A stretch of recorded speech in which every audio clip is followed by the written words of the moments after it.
আমি তো জানি না পাবো কি পাবো না, আল্লাহ তোমার দেওয়া সেরা জান্নাত।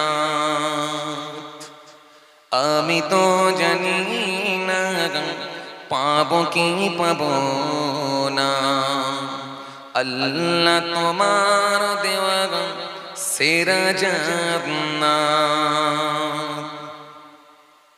আমি সদ জানি নরকের গুনি সইতে পারব না কোনো দিন রাত।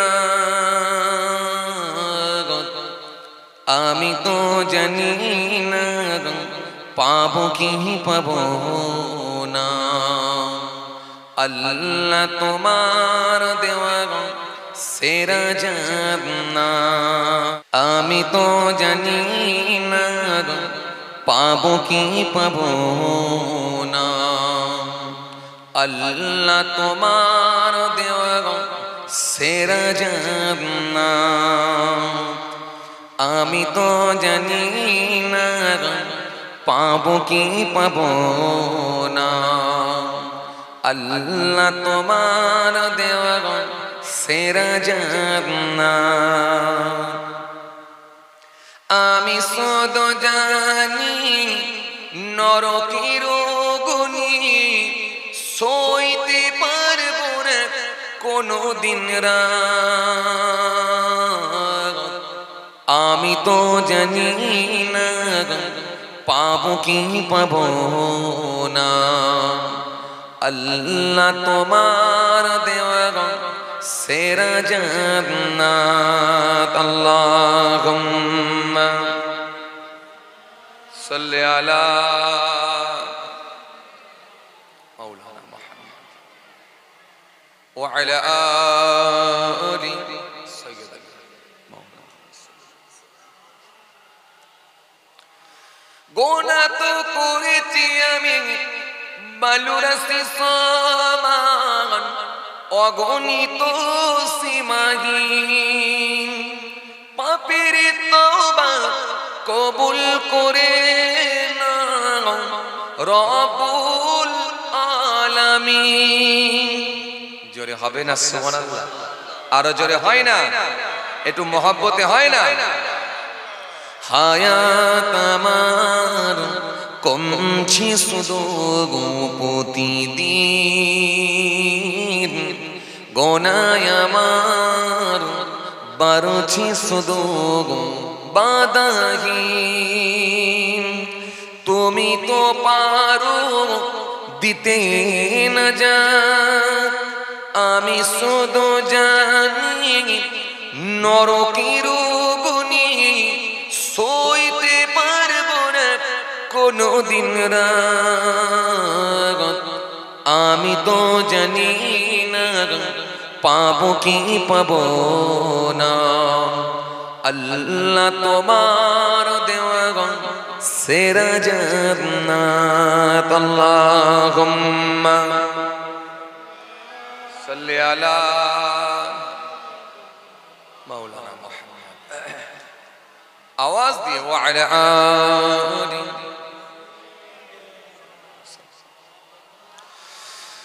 ইয়া নবী ইয়া নবী ইয়া নবী ইয়া নবী ইয়া নবী ইয়া নবী ইয়া নবী ইয়া নবী পড়ুন। ইয়া নবী ইয়া নবী ইয়া নবী ইয়া নবী ইয়া নবী ইয়া নবী या नबी या नबी रगुन की जिंदगी आप है रगुन की जिंदगी आप है रगुन की जिंदगी आप है मेरी सारी खुशी आप है मेरी सारी खुशी आप हैं या नबी या नबी या नबी या नबी या नबी या नबी या नबी या नबी अल्लाहुम्मा सय्यदना मौलाना व अला आलि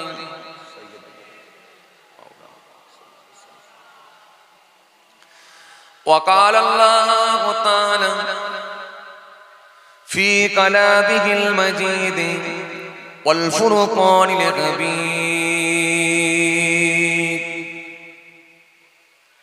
واعبدوا الله ولا تشركوا به شيئا وبالوالدين إحسانا وبذي القربى واليتامى والمساكين والجار ذي القربى والجار الجنوب والصاحب بالجنب وابن السبيل وما ملكت أيمانكم إن الله لا يحب من كان مختالا فخورا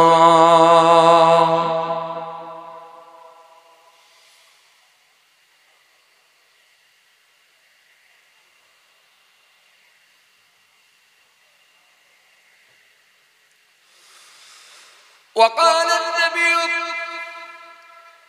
صلى الله عليه وسلم من ترك الكذب وهو باطل بني له قصر في ربض الجنة ومن ترك المراء وهو محق بني له في وسطها ومن حسن خلقه بني له في علاها إلى آخر الحديث أو كما قال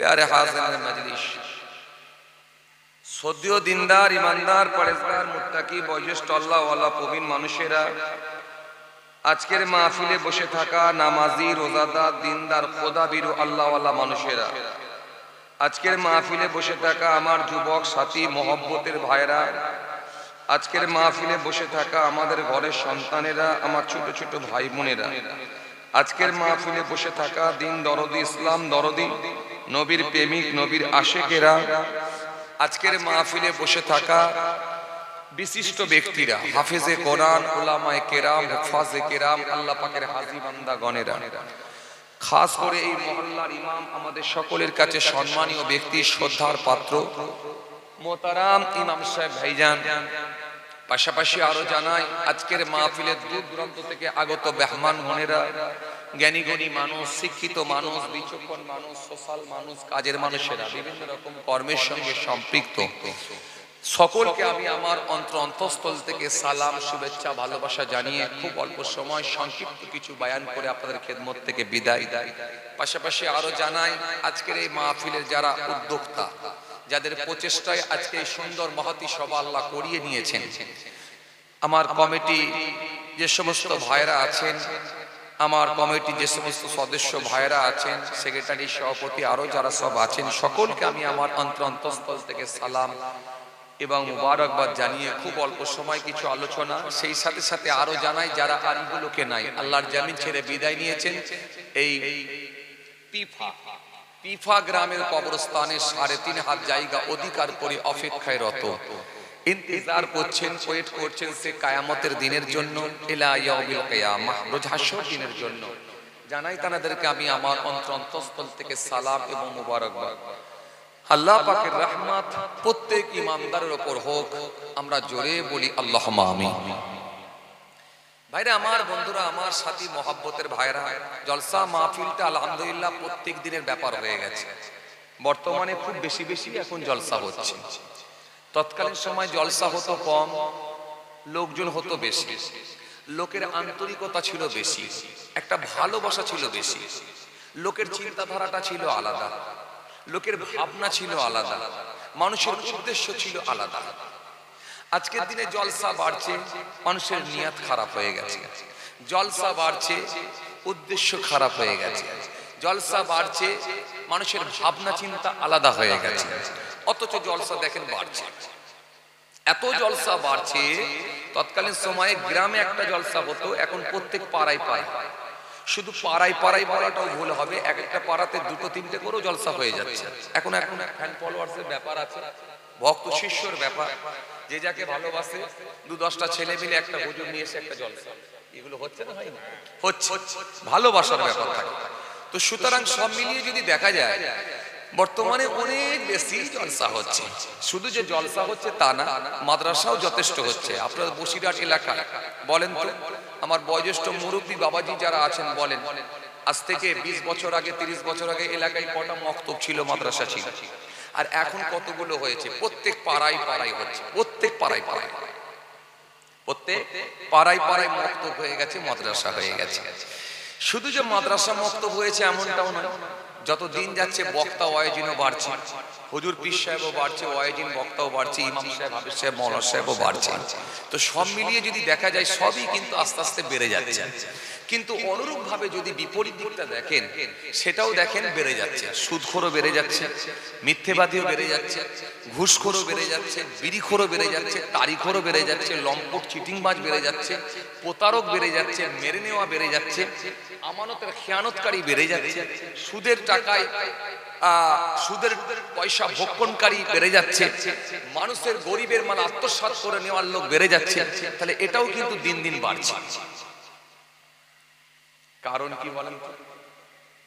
এত জলসা, এত মাদ্রাসা, এত হুজুর, এত বক্তা, এত ওয়াইজিন হওয়ার পরেও এই দিকটাও বাড়ছে কেন? এই দিকটাও বাড়ছে কেন? কারণ কি বলেন তো? অথচ আমরা জুম্মার দিনে দেখলে আমরা গোটা মসজিদ ভর্তি আমরা জুম্মার লোক দেখছি, কথা বলে। অথচ যদি আমরা জুম্মার দিনে দেখি ওপরতলা দুতলা ভর্তি, সামনে বারান্দা ভর্তি, মাটির সামনে যে চত্র বা মসজিদ প্রাঙ্গণে তিরপল বিছিয়ে দিলে সেখানেও ভর্তি, ঈদের দিনে গোটা ঈদের মাঠটা ভর্তি হয়ে যাচ্ছে, সব টুপিওয়ালা, পাঞ্জাবিওয়ালা, খুশবু টুসবু বেঁকে একবার সব লাইন লাগিয়ে দিয়েছে। ব্যাপারটা কি বলেন না? ব্যাপার হচ্ছে এখন তৎকালীন সময়ের মানুষগুলো ধর্ম মানত বিবেক দিয়ে, আর এখনকার দিনের বেশিরভাগ মানুষ ধর্ম মানে আবেগ দিয়ে। কথা কিছু বুঝতে পারছেন না? আবেগ দিয়ে। এই আবেগ আর বিবেক তফাৎ আছে। এই যে ছেলেগুলো এসেছে, একবারও বসবে না ওরা মাকে কিন্তু বলেছে আমরা জলসা শুনতে যাচ্ছি, কথা মনে বোঝে না। ওরা ওর মাকে বলেছে যে মা আমি জলসা শুনতে যাচ্ছি। কোথায় রে? টিফাই জলসা হচ্ছে জানো না? আর এসে দেখেন ঘুরছে কোথায়? বাজারে, মেলায়, সব দেখেন পুরো টাইমটাই ওখানে কাটায়। যাবার সময় ঘরে বিরিয়ানি নিয়ে চলে যাবে, বলবে মা জলসা থেকে বিরিয়ানি নিয়ে এসেছি। কথা বুঝতে পারছো? এই আবেগ আর বিবেক, আর বিবেক দিয়ে যদি দেখতো তাহলে এই ধর্ম মানুষকে ভালো করে দিত।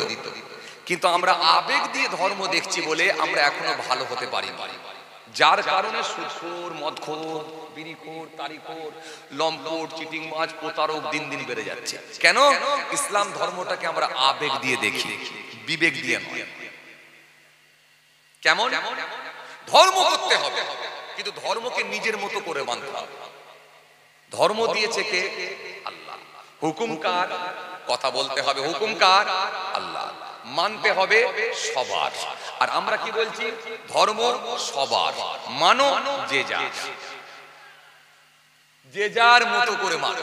আপনারা মনে এখনো ক্লিয়ার বুঝতে পারেননি, আরেকটু বোঝাই। যে যার মতো করে মানছি কেমন? কিছু মানুষ আছে দেখবেন 1 মাস রোজা রাখে, সারা মাস তারাবি পড়ে, তারপরে ঈদের দিনে ঈদের নামাজ পড়তে যায়, আর মনের ভেতরে একটা আল্লাহর প্রতি তার আন্তরিকতা, ভালোবাসা তৈরি হয়। আর বারে বারে আল্লাহকে আল্লাহ এই 1 মাস রোজা রাখলাম, না খেয়ে কাটালাম, উপোস থাকলাম, তুমি যদি দয়া করে কবুল করো তবে আমি নাজাত পাবো। আর কিছু মানুষ আছে দেখেন 1 মাস রোজা হলো, একটা রোজাও রাখে, একদিনও তারাবিতে যায় না, একটা দিনও রোজা রাখে না, কিন্তু ঈদের দিনে ফাঁস কাতারে গিয়ে পাঞ্জাবি পায়জামা পরে মাথায় টুপি টাপা দিয়ে এত খুশবু টুসবু মেখে কায়দা কারণ করে এমন ফাঁস কাতারে দাঁড়াবে, দেখলে মনে হবে যে 3 মাস রোজা রেখেছে দাঁড়িয়েছে। কিছু কথা বুঝতে পারছেন? এরা হচ্ছে বিবেক দিয়ে ধর্ম মানে না, এরা আবেগ দিয়ে মানে। করতে হবে, মানতে হবে।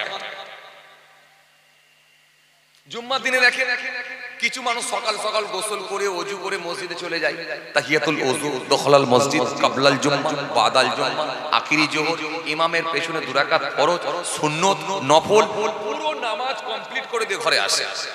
আর কিছু মানুষ আছে দেখবেন একবারে ছুটে গিয়ে ইমাম সাহেব যখন আল্লাহু আকবার তখন পেছনে দাঁড়িয়ে গেল, 2 রাকাত পড়ে নি মাছু। ডিসাইড করতে হবে ধর্মটা কেমন করে মানব। কেন? ধর্ম আল্লাহ মানতে বলেছে, ধর্ম আপনাকে ভালো করে দেবে, মানুষকে সোজা পথের দিকে ধাবিত করবে, মানুষকে সোজা রাস্তায় অগ্রসর করবে। ধর্ম এসেছে ভালো করার জন্য, ধর্ম আপনাকে আল্লাহ দিয়েছেন ভালো করার জন্য। কিন্তু এই ধর্মটাকে আমরা শুধুমাত্র ফর্মালিটি মেনটেন করছি, শুধুমাত্র নিয়ম মেনটেন করছি, শুধুমাত্র আমরা ধর্মকে সাইনবোর্ড হিসেবে বানিয়েছি, যার কারণে এই ধর্ম আমাদের কোনো উপকারে আসছে না।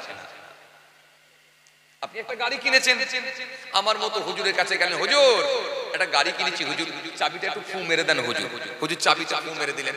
হুজুর একটা মাদুলি দেন, হুজুর গাড়ি স্টিয়ারিং এ বাঁধবো। হুজুর স্টিয়ারিং এ বেঁধে দেওয়া হলো। হুজুর একটা মাদুলি দেন, হাতে বাঁধবো, আমি নিজে ড্রাইভিং করব, হাতে বেঁধে দেওয়া হলো, একটা তাবিজ দেওয়া হলো। সবকিছু কমপ্লিট করে নিয়ে ছেলেটা যাওয়ার সময় যখন পিফার দিকে যাচ্ছে, ফুল দমে গান চালিয়ে দিল, দিয়ে বলছে মাদুলি তো বেঁধে দিয়েছি, আর অ্যাক্সিডেন্ট হবে নাকি? অথচ ওই ছেলেটাকে যদি আপনি দেখেন, পা থেকে মাথা পর্যন্ত একটা নবীর সুন্নত দেখাতে পারবেন, একটাও নবীর সুন্নত দেখাতে পারবেন। অথচ যদি ওই ছেলেটাকে আপনি দেখেন, ওর সঙ্গে যদি 24 ঘন্টা ঘোরেন, একটাও আল্লাহর ফরজ মানে না, একটাও আল্লাহর ওয়াজিব মানে না, একটাও সুন্নত মানে না। অথচ শুধুমাত্র চাবিতে ফু মেরে আর শুধুমাত্র মাদুলি স্টিয়ারিং এ ঝুলিয়ে দিয়ে বেরিয়ে গেল। ডিসাইড করুন, ধর্ম এরকম নয়। এই ধর্ম যারা মেনেছেন তারা এক একজন আল্লাহর মাহবুব বান্দা হয়ে গেছে। আল্লাহ ধর্ম দিয়েছেন মানার জন্য, মানলে কি হবে? তোমরা ভালো হয়ে যাবে। ভালো করার জন্য আল্লাহ ধর্ম দিয়েছেন, মানতে বলেছেন।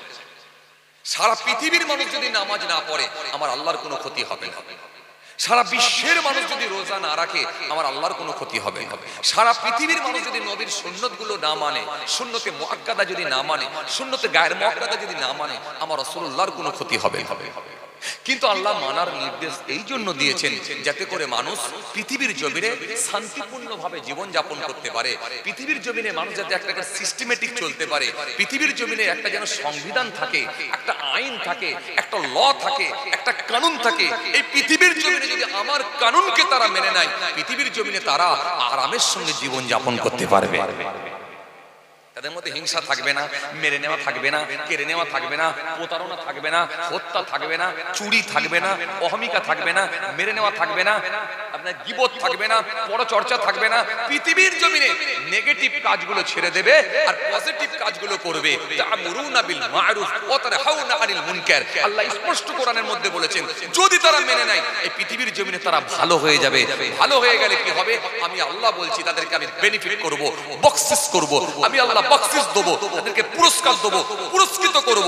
ইন্নাল্লাযীনা আমানু ওয়া আমিলুস সলিহাত কানাত লাহুম জান্নাতুল ফিরদাউসি নুজুলা।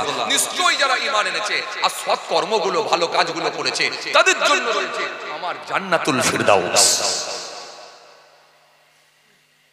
কিন্তু আমরা ধর্ম মানছি কিরকম করে? ওই যে বললাম, এই কারণে দেখেন আজকে সব শুধু মুসলমান নয়, আপনি যে কোনো কমিউনিটির দিকে দেখেন, কেউ ধর্ম মানে না।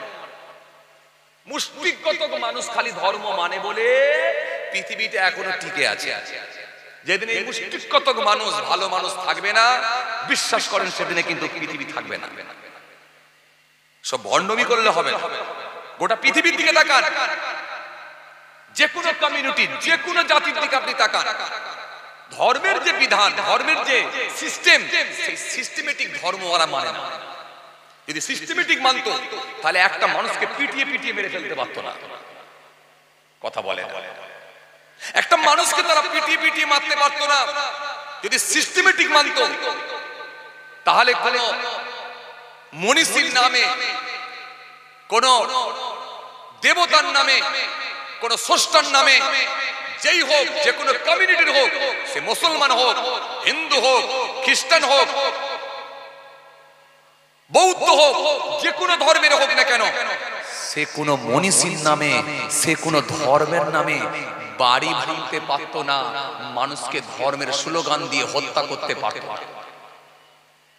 ধর্ম মানে না, ধর্ম যদি মানত সব ভালো হয়ে যেত। সে মুসলমান হোক, হিন্দু হোক, খ্রিস্টান হোক, যেই হোক না কেন, বৌদ্ধ হোক, শিখ হোক, ইসাই হোক, যাই হোক, ধর্ম মানলি তার মধ্যে উদারতা আসবে, ধর্ম মানলি তার মধ্যে মানবিকতা আসবে, ধর্ম মানলি তার মধ্যে আন্তরিকতা আসবে, ধর্ম মানলি তার মধ্যে শিষ্টাচার আসবে, ধর্ম মানলি তার কথাবার্তার ভলিউম আলাদা হয়ে যাবে, মার্জিত ভাষায় কথা বলবে যদি সে ধর্ম মানত।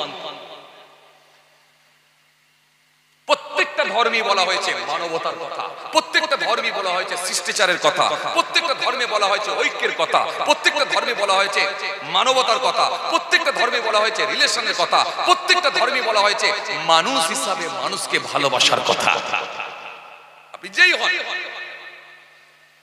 কিন্তু আপনি ধর্ম মানেন, ধর্ম মানলে ভালো হয়ে যেতেন, আপনার মধ্যে হিংসা থাকতো না, আপনি আল্লাহু আকবার বলে কোনো মানুষকে হত্যা করতে পারতেন না, আপনি ধর্ম মানলে জয় শ্রীরাম দিয়ে কোনো মাদ্রাসা মসজিদ ভাঙতে পারতেন না, আপনি ধর্ম মানলে কোনো, মনে রাখবেন, কোনো তীর্থস্থানে যে আঘাত করতে পারতেন না। যদি আপনি ধর্ম মানতেন তাহলে আল্লাহু আকবার বলে কোনো মন্দিরে যে আপনি আক্রমণ করতে পারবেন না। মনে রাখবেন, ধর্ম আপনাকে সোজা পথের দিকে ধাবিত করবে, সোজা রাস্তায় আপনাকে অগ্রসর করবে যদি আপনি ধর্ম মানেন। আর আপনি যেহেতু সোজা রাস্তায় চলতে পারছেন না, তখন আপনাকে বুঝতে হবে আপনার মধ্যে ধর্ম নাই, ধর্মকে শুধুমাত্র সাইনবোর্ড হিসেবে ব্যবহার করছেন।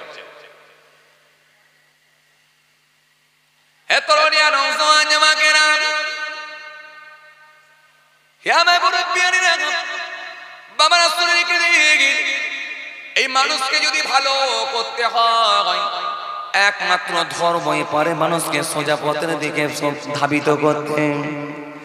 মানুষকে যদি ভালো হতে হয়, একমাত্র ধর্মই সোজা রাস্তা দেখাতে পারে। কেননা এই মানুষকে কন্ট্রোলে রাখার জন্য, এই মানুষকে নিয়ন্ত্রণে রাখার জন্য, এই মানুষকে কন্ট্রোলে রাখার জন্য প্রশাসন দেওয়া হয়েছে, পুলিশ দেওয়া হয়েছে। যখন মুসলমান ভাইদের ঈদের নামাজ হয়, দেখেন প্রশাসন লাগিয়ে দেওয়া হয়, পুলিশ দেওয়া হয়।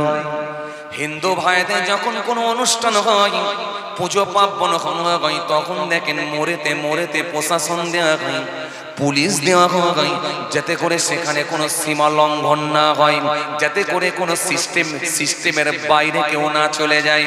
এই মানুষকে নিয়ন্ত্রণে রাখার জন্য প্রশাসন দেওয়া হয়, পুলিশ দেওয়া হয়। এরপরও আপনি বলেন প্রশাসন দিয়ে হোক, পুলিশ দিয়ে হোক, কিন্তু মানুষকে কন্ট্রোল করা যায় না। প্রশাসন থাকার পরেও মানুষ কন্ট্রোলে থাকছে না। এই জন্য দেখেন ইলেকশনের সময় মাঝে মাঝে দেখবেন, আপনি দেখবেন ইলেকশনের সময় দেখেন র‍্যাব দেওয়া হয়, বিএসএফ দেওয়া হয়, কেন্দ্র বাহিনী নামানো হয়, কারণ ওরা আরো একটু এদের থেকে আরো শাসন ওরা ভালো করতে পারবে, ওরা হলো আরো কঠোর। এই জন্য ওদেরকে দিয়ে সাইজ করার জন্য র‍্যাব নামানো হচ্ছে, কেন্দ্র বাহিনী নেওয়া হচ্ছে, শুধুমাত্র মানুষকে নিয়ন্ত্রণে রাখার জন্য। কিন্তু এরপরেও বলে মানুষকে কিন্তু কন্ট্রোল করতে পারে না। এরপরেও বলেন চুরি হচ্ছে, খুন হচ্ছে, এরপরেও বলে রেপ হচ্ছে, নারী নির্যাতন হচ্ছে। এই মানুষকে কিন্তু কন্ট্রোল করা যায় না। এই মানুষকে কন্ট্রোল করার জন্য, এই মানুষকে ভয় খাওয়ানোর জন্য প্রশাসনের আলাদা জার্সি আছে, আলাদা ইউনিফর্ম আছে, আলাদা ড্রেস। কথা বলছেন না কেন? আলাদা ড্রেস। আমরা পরি ইসলামিক লেবাস, আমরা পরি নবীর সুন্নতি লেবাস পরি, আমরা পাঞ্জাবি পায়জামা, কেউ পাঞ্জাবি লুঙ্গি, কেউ মাথায় টুপি। কিন্তু এই মানুষকে কন্ট্রোল করার জন্য প্রশাসনের দেখেন আলাদা লেবাস, আলাদা ইউনিফর্ম আছে, আলাদা ড্রেস আছে। শুধু ড্রেস পরি শেষ নয়, কাঁধেতে দেখেন একটা করে বন্দুক নিয়ে আছে, মানুষকে ভয় পাওয়ানোর জন্য, মানুষকে কন্ট্রোলে রাখার জন্য। এরপরও দেখেন চেহারাগুলো দেখবেন ভয়ঙ্কর ভয়ঙ্কর চেহারা। এরপরও যখন মানুষ দেখছে কন্ট্রোলে থাকছে না, অনেক প্রশাসনকে আপনি দেখবেন, পুলিশকে দেখবেন, তাদের মোচগুলো দেখবেন খুব ভয়ঙ্কর ভয়ঙ্কর মোচ, বড় বড় গোঁফ, বড় বড় গোঁফ, যাতে করে তার ভাব গোঁফটা এমন থাকবে মানুষ যাতে চট করে ভয় পেয়ে যায়। এরপরও দেখছে মানুষ কন্ট্রোলে আসছে না, বড় গোঁফ রেখেও কাজ হচ্ছে না। অনেক সময় দেখবেন প্রশাসনগুলো মাঝে মাঝে দেখবেন বড় বড় দেখবেন বড় বড় চশমা পরে, ভয়ঙ্কর চশমা, মানুষ যাতে ভয় খেয়ে যায়। তারপরও দেখছে কন্ট্রোলে থাকছে না। আবার অনেক সময় দেখবেন প্রশাসন দেখবেন কাঁধেতে বাতি জ্বলছে, লাইট জ্বলছে, বুকে দেখবেন ক্যামেরা লাগানো আছে, হেলমেটে দেখবেন লাইট জ্বলছে, চারদিকে শরীরে এমন লাইট জ্বলছে, এমন কায়দাকরণ করে এমন ড্রেস পোশাক লাগিয়েছে যাতে করে মানুষ তাদের সামনে কোনো কথা না বলতে পারে। প্রথম একটাই কথা, মানুষকে নিয়ন্ত্রণে রাখতে হবে, মানুষকে কন্ট্রোলে রাখতে হবে। কিন্তু এরপরও দেখেন এই মানুষকে তারা কন্ট্রোল করতে পারছে না, এরপরও নিয়ন্ত্রণের বাইরে চলে যাচ্ছে। এরপরে দেখেন চুরি হচ্ছে, এরপরে দেখেন খুন হচ্ছে, এরপরে দেখেন ডাকাতি হচ্ছে, এরপরে দেখেন নারী নির্যাতন হচ্ছে। এইগুলো সব দিন দিন দিন দিন বেরিয়ে চলেছে।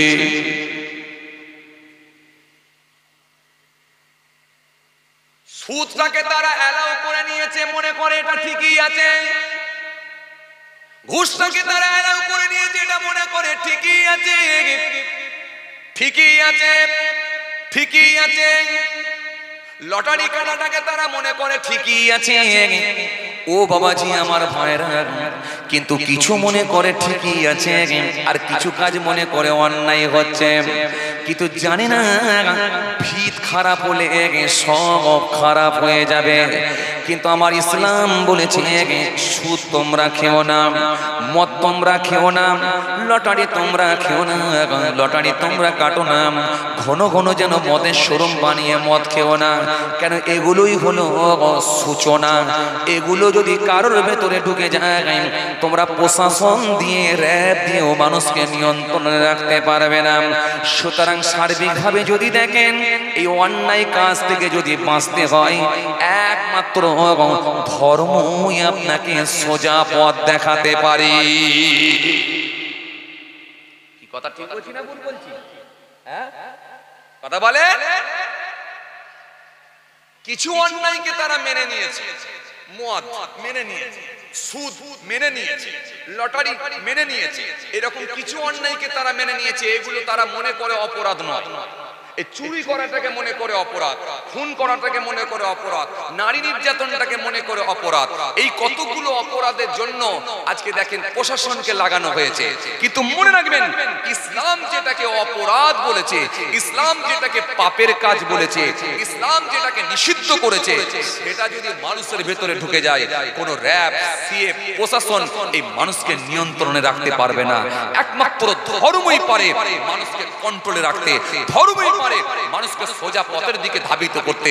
কারণ সে যদি ধর্ম মেনে নাই, তার বুকের ভেতরে আমার মালিক আল্লাহর ভয় ঢুকে যাবে।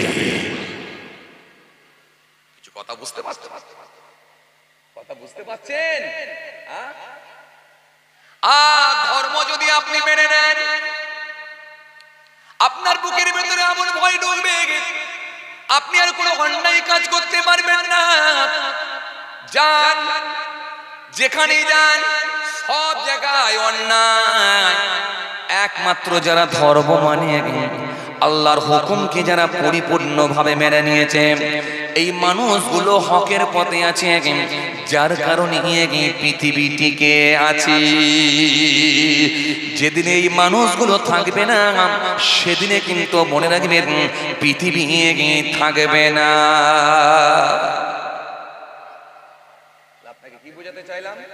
ধর্ম যদি আপনি মেনে নেন, আপনি ভালো থাকবেন, আপনি সুরক্ষিত থাকবেন, আপনি নিরাপদে থাকবেন, আপনি ভালো থাকবেন। এই ভালো থাকার জন্য আল্লাহ বলেছে আমার ধর্ম, আমার হুকুমকে মেনে নাও। আর হুকুম মেনে নিলে কি হবে?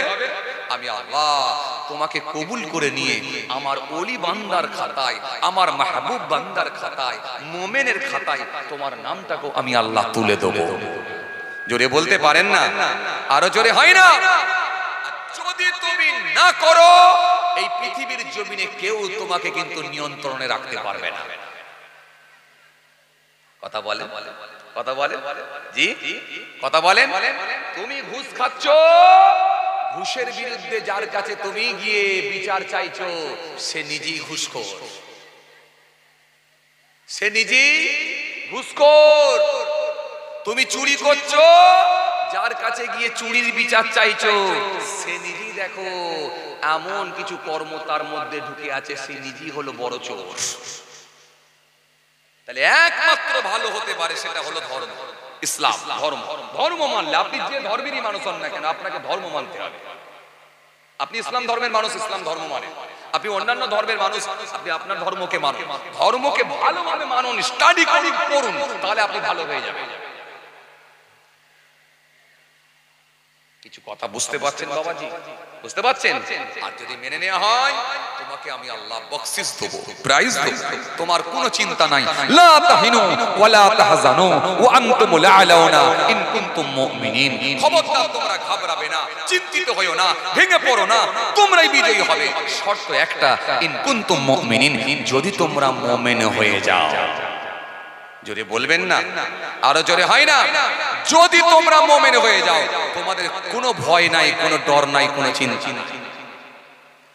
খাজা গরিব নওয়াজের কোনো ভয় ছিল না। খাজা সাহেবের উপর আমার আল্লাহর সাহায্য ছিল। খাজা সাহেবকে মারতে পারে না। বড় পীর আব্দুল কাদের জিলানী, হুজুরের কোনো ভয় নাই, হুজুরের কোনো টেনশন নাই, হুজুরকে কেউ মারতে পারে না। হুজুরের উপরে আমার আল্লাহর সাহায্য ছিল। মুজাদ্দিদ আল-ফিসানির উপরে আমার আল্লাহর সাহায্য ছিল। ফুরফুরা শরীফের আবু বকর সিদ্দিক হুজুরের উপর আল্লাহর সাহায্য ছিল। বসিরহাট আল্লামা রুহুল আমিন রাহমাতুল্লাহ আলাইহি হুজুরের উপর আল্লাহর সাহায্য ছিল। যারা আমার আল্লাহর হয়ে গেছে, আমার আল্লাহর ওয়াদা আছে আমিও তাদের হয়ে যাব। আর আমি যদি তাদের হয়ে যাই, তাকে আর মারার মতো ক্ষমতা কারোর না। একটু বক্সটা হালকা কমিয়ে দেন, হালকা কমিয়ে দেন, ক্যারক্যার করছে। কিছু কথা বুঝতে পারছেন বাবা? আমার দিকে তাকান, খেয়াল করেন। আমি যদি তোমার হয়ে যাই, তোমার আর কোনো টেনশন নাই। ফেরাউন লাগার পরেও কিন্তু মুসা কালিমুল্লাহকে আটকাতে পারে না। নমরুদ লাগার পরেও কিন্তু ইব্রাহিম খলিলুল্লাহকে রুখে দিতে পারে না। কথা বলেন। আমার রাসূলুল্লাহর সঙ্গে লেগেছিল কি আবু জাহেল, উতবা, সাইবা, আবু লাহাব, কিন্তু আমার নবীর সঙ্গে পেরে উঠতে পারে না। কেন? নবীর উপরে সাহায্য ছিল আমার আল্লাহর। এই জন্য বাবাজি আমার ভাইরা, এবার আপনাকে ডিসাইড করতে হবে, ধর্ম আমি মানব, ধর্মই সোজা পথ দেখাতে পারে। ধর্ম যদি মানব, কেমন করে মানব? আবেগ দিয়ে মানব না বিবেক দিয়ে মানব? যদি এবারে বিবেক দিয়ে মানেন, তাহলে বলবেন 1 মাস রোজা রাখলে তবে আমার জন্য ঈদ। আমি 1 মাস রোজা রাখলে তবে আমার জন্য ঈদ। রোজা নাই তো আমার জন্য ঈদ নয়। আমি ঈদগাহ মাঠে যাব না। কেটে পড়ুন, কেটে পড়ুন, দরকার নেই আপনার। যদি বলেন জুম্মায় যাব, পুরো সুন্নত গুলো পড়ব, তবে 2 রাকাত আমি নামাজ পড়ব, তবে আমি জুম্মায় যাব, তাহলে জানেন কাজ হলো। আর যদি নিয়ত থাকে 2 রাকাত পড়ব, তাহলে যাওয়ার দরকার নাই, কেটে পড়ুন। যদি এইভাবে ভাগ করে দেওয়া যায়, তাহলে দেখবেন অরিজিনাল আর দোয়াসলা গুলো বেরিয়ে যাবে ভাই।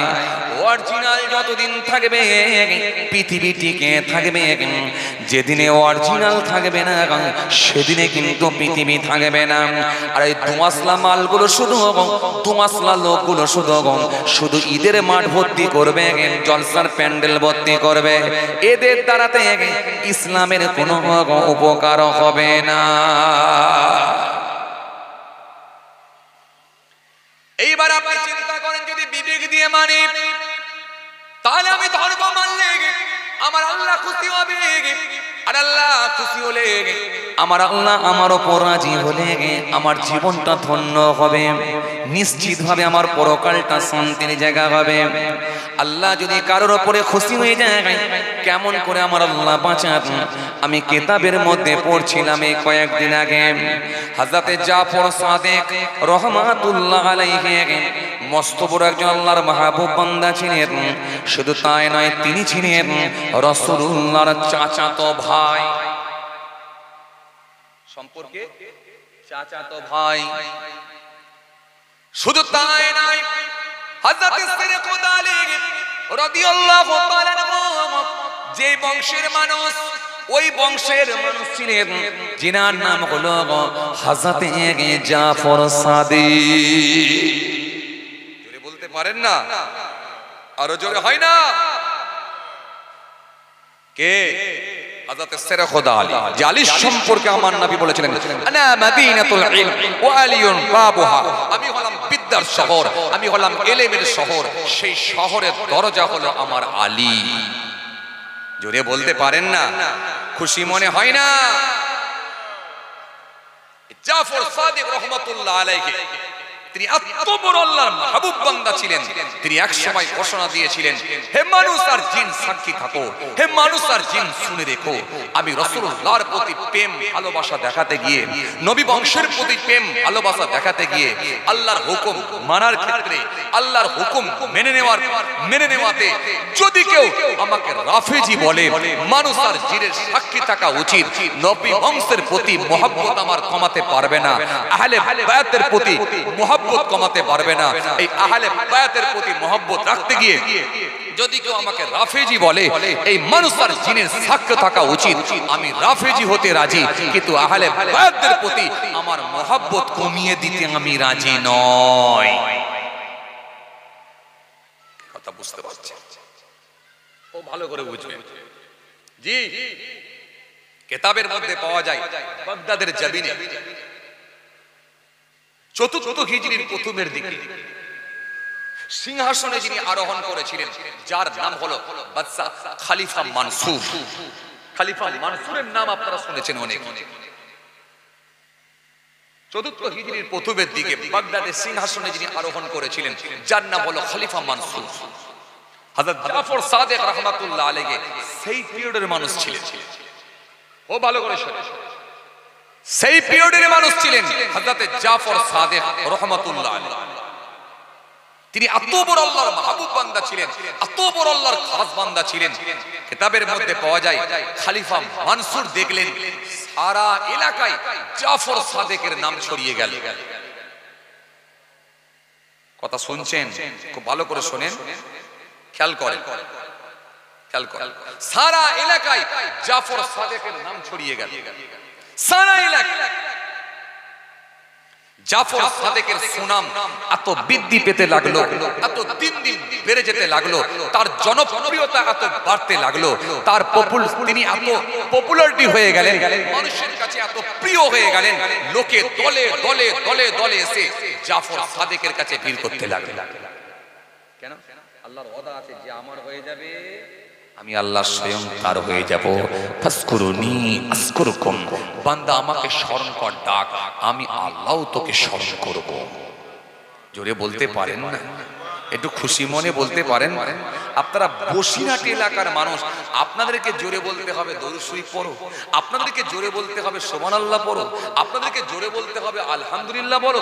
আপনারা বসিরহাট এলাকার মানুষ। আমি বসিরহাটকে নিয়ে গর্ব করি।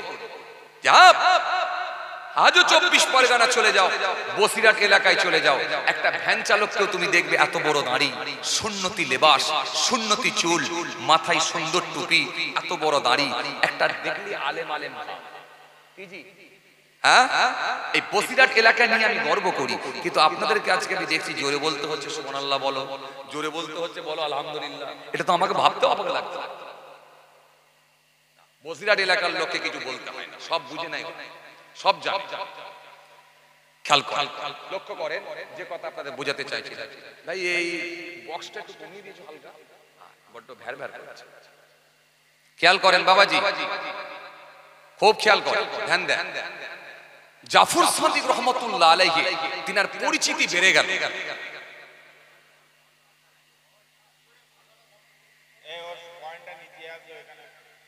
বন্ধ করে দেন তো ভাই, ঠিক আছে ভাই, খেয়াল কর।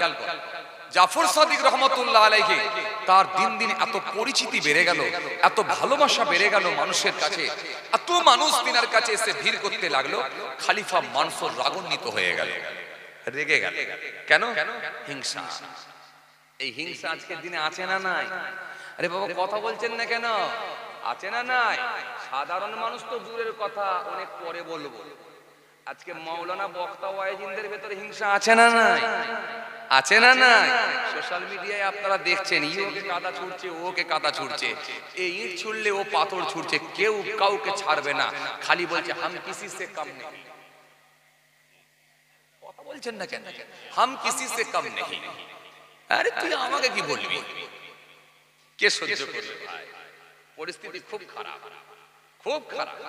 কার পিছনে যাবে? বর্তমান সময় খুব যাচাই বাছাই না করলে আপনি খুঁজে পাবেন না। খুব যাচাই বাছাই না করলে আপনি খুঁজে পাবেন। সাধারণ মানুষ কারকে অনুসরণ করবে, কার দেখে মানুষ শিক্ষা গ্রহণ করবে? যাদের দেখে শিক্ষা গ্রহণ করবে তাদের ভেতরে হিংসা বোঝায়, যাদের দেখে শিক্ষা গ্রহণ করবে তাদের ভেতরে অহংকার বোঝায়, যাদের ভেতরে শিক্ষা গ্রহণ করবে তাদের ভেতরে মিথ্যা বোঝায়। আপনি কাদের দিকে অনুসরণ করবেন ও ভালো করে বুঝবেন। তো জাফর সাদিক রহমতুল্লাহ আলাইহি হুজুরের দেখে, হুজুরের জনপ্রিয়তা দেখে বাদশার হিংসা বেড়ে গেল। এই কথা শুনছেন? ভালো করে শুনুন, হিংসা বেড়ে গেল। এই হিংসা আজকের দিনে মানুষের ভেতরে, বক্তাদের ভেতরে, ওয়াইজিনদের ভেতরে, হুজুরদের ভেতরে, ইমাম সাহেবদের ভেতরে, হাফেজ সাহেবদের ভেতরে, সাধারণ মানুষের ভেতরে, সবার ভেতরে হিংসা ঢুকে আছে না? আপনি একটা বাড়ি করছেন, আপনার নিজের পয়সায় বাড়ি করছেন, পাশের লোকের হিংসা শুরু হয়ে গেল, হিংসা শুরু হয়ে গেল। কোরআন শরীফের মধ্যে আল্লাহ রাব্বুল আলামিন এই জন্য বলেন আমিন শাররি হাসিদিন ইযা হাসাদ। নবী বলো আমি হিংসুকের হিংসা থেকে পানাহ চাই। কোরআন শরীফের মধ্যে আল্লাহ বলেছেন, নবী হাদিস পাকের মধ্যে বললেন ইয়াকুমুল হাসাদ ফা ইন্নাল হাসাদ ইয়াকুলুল হাসাদ কামা তাকুল নারুল হাতাব। আল্লাহ নবী বললেন হিংসা থেকে তোমরা বেঁচে থাকো, হিংসা থেকে তোমরা দূরে থাকো, হিংসা থেকে তোমরা বিরত থাকো। কেন? আগুন যেমন কাঠকে খেয়ে দেয়, আমি নবী বলছি হিংসা তেমন আমলকে খেয়ে। কি হবে? তুই মাওলানা হয় কি হবে? তুই হুজুর হয় কি হবে? তুই বক্তা হয় কি হবে? তুমি ওয়াইজিন হয় কি হবে? তুই পীর সাহেব হয় কি হবে? তুই মুফতি সাহেব হয়। তোমার ভেতরে যদি হিংসা বোঝাই থাকে, মনে রাখো নবীর হাদিস, আগুন যেমন কাঠকে খেয়ে নেবে ওই রকম ভাবে হিংসা তেমন আমলকে খেয়ে নেবে। আপনারা বসেন, হয় বসেন না হলে খসেন, দুটোর মধ্যে একটা করেন। তবে একটা কথা শোনে, একটা কথা শোনে, চলে যাওয়ার থেকে দাঁড়িয়ে থাকা ভালো, আর দাঁড়িয়ে থাকার থেকে বসে পড়া ভালো। কথা মনে বুঝতে পারেন? বুঝতে পেরেছেন কি বলছি? চলে যাওয়ার থেকে দাঁড়িয়ে থাকা ভালো, আর দাঁড়িয়ে থাকার থেকে বসে পড়া ভালো। যদি নিয়ত থাকে দাঁড়িয়ে থাকবো তাহলে বসে পড়ে, আর যদি মনে হয় যে চলে যাবো তাহলে দাঁড়িয়ে থাকবো। এই তোরা শোন, হুজুর বলছে 10টা মিনিটের জন্য বসে আসেন, আমি তো একবার না 2-3বার রিকোয়েস্ট করেছি, আয় দাঁড়িয়ে দাঁড়িয়ে আছে, একটু বসতে কি হচ্ছে? বসেন না, আরামে বসবেন, এত সুন্দর জায়গা। সারা রাত তো আর হয়তো আমরা বসবো কি বসবো না আল্লাহ ভালো জানে। এটা সুযোগ যখন পেয়েছি, কি কথা ঠিক কিনা? এই ভাই আমার দিকে খেয়াল করেন, তাকান, সময় খুব সংক্ষেপ, খেয়াল করেন। বাবা কি বলছিলাম? জি, তাহলে হিংসা কি খেয়ে নেয়? কথা বলে, হিংসা কি খেয়ে নেয়? আমল খেয়ে নেয়। এই আমল খেয়ে নেবে হিংসা। আজকে দেখেন, আপনি একটা বাড়ি করছেন, পাশের লোকে হিংসা শুরু হয়ে গেল। আপনি একটা মোটরসাইকেল কিনেছেন, পাশের লোকে হিংসা শুরু হয়ে গেল।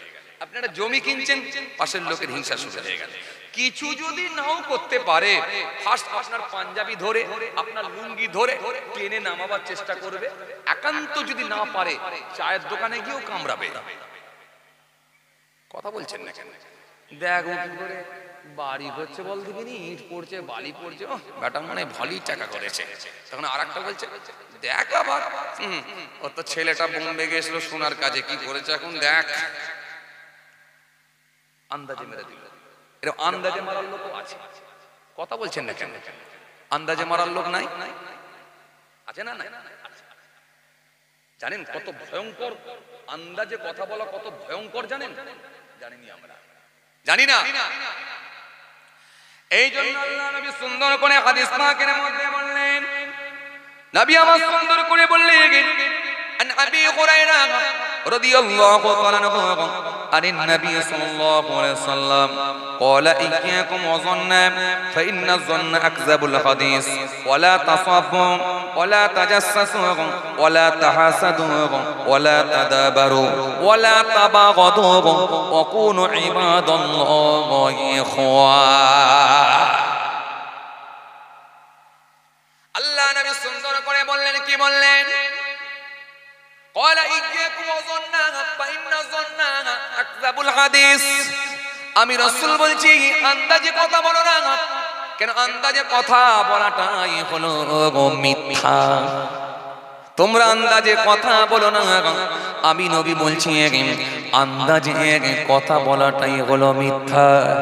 আমাদের সমাজের দিকে যদি দেখিয়ে দে, মানে ভালো ভালো লোক, দাড়িওয়ালা, টুপিওয়ালা, নামাজি, ও বাবাজি আমার ভাইরা, এরা দেখেন আন্দাজে কথা বলে সব পাপের সঙ্গে সম্পৃক্ত হয়ে নিজের আমলগুলোকে বরবাদ করে ফেলছে। এরকম বহু মানুষকে আপনি দেখতে পাবেন। আন্দাজে কথা বলা, আপনারা মনে বুঝতে পারেন না? আন্দাজে কথা বলা কেমন জানেন? একটু মিসাল দিলে ভালো বুঝবেন। কেমন জানেন? খুব ভালো করে বুঝবেন। মনে করুন আপনার এই পিফা বাজার, এই পিফা বাজারে সেলুনের দোকান আছে, মানে চুল কাটার দোকান, সেলুনের দোকান। এই সেলুনের দোকানের পাশে একটা লটারির দোকান আছে। খুব ভালো করে বুঝুন। আপনার মহল্লার ইমাম, তিনি বেচারা মনে করলো আজকে শুক্রবার বেলা 11টার সময় মনে করলেন একটু চুল দাড়িটা শেভ করে আসে। যাচ্ছে কোথায়? সেলুনের দিকে। এখনো ঢোকেনি, সেলুনের রাস্তা ধরেছে। আর আপনি দুই বন্ধু চায়ের দোকানে বসে বসে বলছেন, দেখেছিস একটু পরই বায়ান দেবে, লটারি কেটো না। আর হুজুর কোথা ঢুকছে দেখছিস? কথা মনে বুঝতে পারেননি না? আমার বুঝতে পেরেছেন তো? তুমি প্রথমেই কমেন্ট করলে, তোমার তো ভাবা উচিত আগে পুরো ঘটনাটা দেখি কি হলো, হুজুর কোথায় ঢুকলো আগে দেখি। সেটা না দেখে আন্দাজে কমেন্ট করে দিলে। নবী বলছে এইটাই হলো মিথ্যা। এই আন্দাজে কথা বলাটাই হলো মিথ্যা। কথা কিছু বুঝতে পারছেন? এই আন্দাজে এইটা কথা বলাটাই হলো মিথ্যা। ভাইরা আমার, বুঝতে পারছেন? এই যে কত ভয়ঙ্কর কথা, কত ভয়ঙ্কর গুনাহ, কত ভয়ঙ্কর গুনার সঙ্গে আমরা সম্পৃক্ত হচ্ছি আমরা নিজেরা জানি না।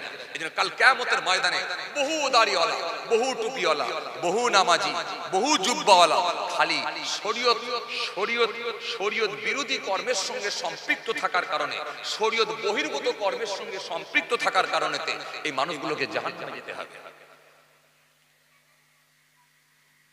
দুনিয়ার মানুষ হিসাব দিয়ে দেখেছে, তার অ্যাঙ্গেলে দেখেছে লোকটা ভালো লোক, মুখে দাঁড়িয়ে আছে, তার অ্যাঙ্গেলে দেখেছে লোকটা নামাজি, তার অ্যাঙ্গেলে দেখেছে মাথায় টুপি, সে মানুষটা দেখেছে লোকটা ভালো লোক, ভালো লোক, ভালো লোক। কিন্তু আল্লাহর খাতায় ভালো লোক নয়। সে আন্দাজে কথা বলতো, আল্লাহর কথায় সে ভালো লোক নয়। তার মধ্যে অহংকার ছিল, আল্লাহর খাতায় সে ভালো লোক নয়। তার মধ্যে যথেষ্ট অহমিকা ছিল, যথেষ্ট তার ভেতরে অহমিকা ছিল। আল্লাহর খাতায় সে ভালো লোক নয়, যথেষ্ট তার ভেতরে হিংসা ছিল। এমন কিছু গুনাহ তার ভেতরে লুকিয়ে ছিল যেগুলো প্রকাশ পায়নি, মানুষের কাছে প্রকাশ না হওয়ার কাছে লোকের বলে ছিল ভালো লোক, কিন্তু আল্লাহর খাতায় সে ভালো লোক নয়। ইন্নাল্লাহ লা ইয়ানজুরু ইলা সূরাতিকুম ওয়া আমওয়ালিকুম ওয়ালাকিন ইয়ানজুরু ইলা কুলুবিকুম ওয়া আমালিকুম। কিছু কথা বুঝতে পারছেন বাপ? আবার বলছি, আপনারা বসিরহাট এলাকার লোক, বেশি যে বলতে হবে, বেশি জানাতে হবে এমন নয়, শুধু টাচ করলেই আপনারা বুঝবেন। সব আপনাদের জানা আলহামদুলিল্লাহ। আমি বসিরহাট নিয়ে গর্ব করি, খুব খেয়াল করেন, ধ্যান দেন। নবী কি বললেন? আন্দাজে খবরদার কথা বলো না। কিন্তু এই আন্দাজে কথা বলার লোক আজকে দেখবেন 100টার ভেতরে 80টা লোক আন্দাজে কথা বলে দেয়।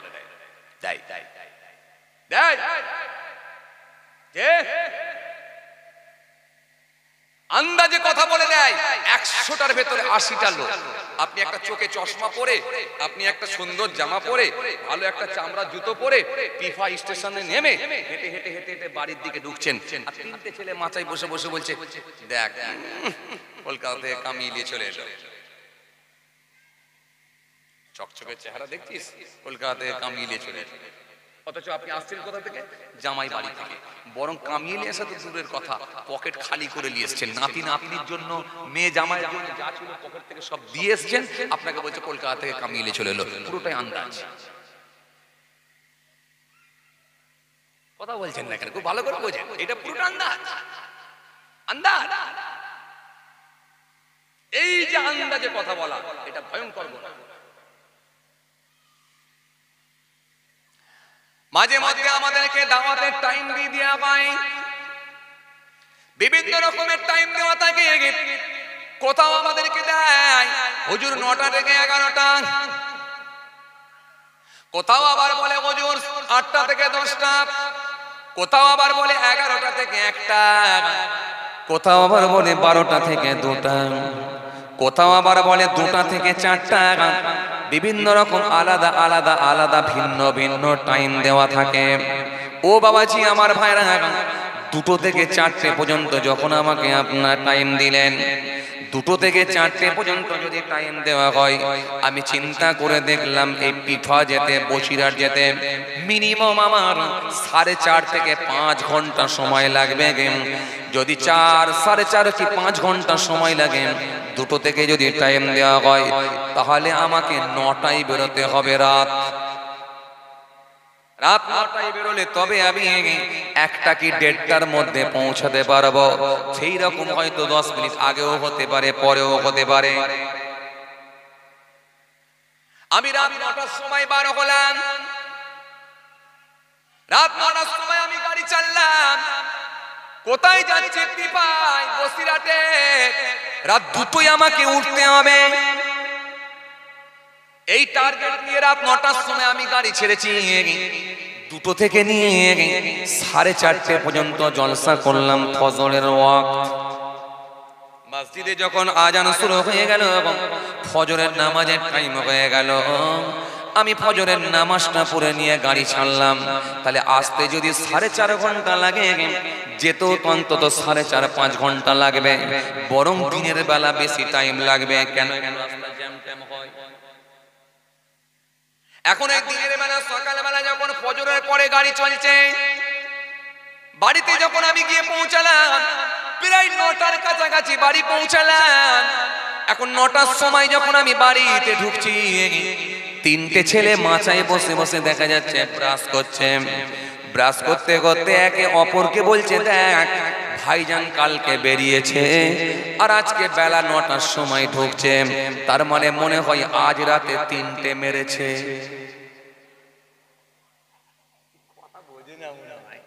কথা বুঝতে পারছেন? আমি জলসা করলাম কটা? 1টা। কিন্তু আন্দাজে মারলো কটা? 3টা। আর একজন বলছে 3টে যখন মেরেছে, তার মানে আজকে রাতে ভালোই মোটা অঙ্কের হয়েছে। এবারে একজন বলল, রেট কত, নজরানা কত? এবারে 3জনে 3 রকম অঙ্ক কষে হিসাব করতে লাগলো। যদি এত করে নেই তাহলে এত এত এত কত হতে পারে বলো? এত করে নিলে এত এত এত কত হতে পারে বলো? মোটা অঙ্কের একটা নজরানা হিসাব করে বলে, দেখ সারাদিন মাঠে খেটে, সারাদিন কাজ করে আমরা, সারাদিনে মাঠে খেটে আমরা 300 টাকা ইনকাম করি। আর হুজুরদের দেখ এক রাতে দেখ কত হাজার টাকা ইনকাম। এর মাথাটা খারাপ হয়ে চুলটা ধরে টানছে। এ রাসূল বললেন, ফাইন্না যন্না আকযাবুল হাদিস, এই ধারণা করাটাই হলো গুনার কাজ, এটাই হলো মিথ্যা। পুরোটাই তুমি আন্দাজে বললে। কত নজরানা দিল তাও জানো না, কত টাকা ইনকাম করেছি তাও জানো না, কটা জলসা করেছি তাও জানো না। গোটাটাই তুমি বানিয়ে বানিয়ে আন্দাজে বললে। আল্লাহর নবী বললেন, এই আন্দাজে কথা যেন তুমি বলতে যেও না। এবার আপনি বলবেন, তাহলে ছেলেগুলো আমাকে বললো, আমি কি বলবো? আপনি এক কথায় উত্তর দেন, ভাই শোনো কটা জলসায় গেছে আমি জানি না, যদি হুজুরকে জিজ্ঞাসা করি তবে বুঝতে পারবো, নজরানা কত দিয়েছে সেটাও জানি না, জিজ্ঞাসা করলে বুঝতে পারবো।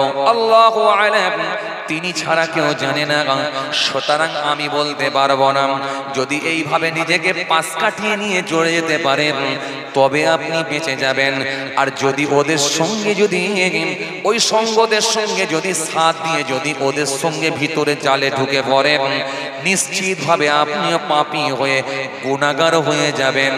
নামাজ রোজা দাড়ি টুপি থাকবে, ও বাবাজি জুব্বা থাকবে, কিন্তু মানুষ পাপের সঙ্গে সম্পৃক্ত হয়ে জাহান্নামে চলে যাবে, খালি শরীয়ত ধর্ম না বোঝার কারণেতে।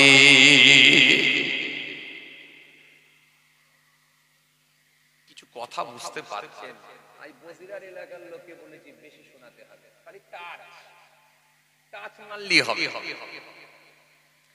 এই জন্য আল্লাহ নবী সুন্দর করে কি বললেন, খবরদার তোমরা আন্দাজে কথা বলো না, বলো না, বলো না। আমি রাসূল বলছি এটা হলো পাপের কাজ, এটা হলো গুনার কাজ। এরপর আল্লাহ নবী সুন্দর করে বললেন, আমার নবী সুন্দর করে বললেন, কি বললেন, ওয়ালা তাসাব্বু, ওয়ালা তাসাব্বু, খবরদার তোমরা যেন গালি দিও না। আমি রাসূলুল্লাহ বলছি খবরদার তোমরা যেন গালি দিও না। আজকের সমাজে অনেক মানুষ আছে গালি দেয় কি দেয় না, কথা বলছেন না কেন? জমির আল ছাড়তে গিয়ে যদি 4 করা বেশি হয়ে যায়, সাধারণ লোক তো দূরের কথা, কত নামাজি পর্যন্ত দেখা যায় কেঁচা বেঁধে গালাগালি দিতে লাগে। ও বাবাজি আমার ভাইরা, আজকের দিনে দেখা যায় গালাগালি দেওয়ার লোক বেড়ে গেছে। বাসে করে যখন আপনি যাচ্ছেন, ভুলবশত বাসে রড ধরে আপনি ঝুলে ঝুলে যাচ্ছেন, কিন্তু ভুলবশত বাস ব্রেক করার কারণেতে আপনার পাটা গিয়ে আর একটা লোকের পায়ে চেপে গেল। অমনি দেখেন আপনি বললেন ভাই ভুল হয়েছে, সরি, কোনো কথা নয়। সে এমন ভাবে আপনাকে আক্রমণ করে, এমন ভাবে গালাগালি দেয়, যেন মনে হয় কত বড় অপরাধী আপনি, কত বড় অন্যায় করে ফেলেছেন। এরকম লোক আজকের দিনে আছে না নাই? অথচ তাদের জামা দেখলে অবাক হয়ে যাবেন, আয়রন করা প্যান্ট পরে আছে, ইস্ত্রি করা জামা পরে আছে, চুলের কাটিং আলাদা, বুকেতে টাই লাগানো আছে, চামড়ার জুতো পরেছে, কিন্তু লোকটার জবানটা পুরো নাপাক হয়ে গেছে, ভিতরটা পুরো দেখেন খারাপ হয়ে গেছে। সমাজে এমন লোক আছে না না?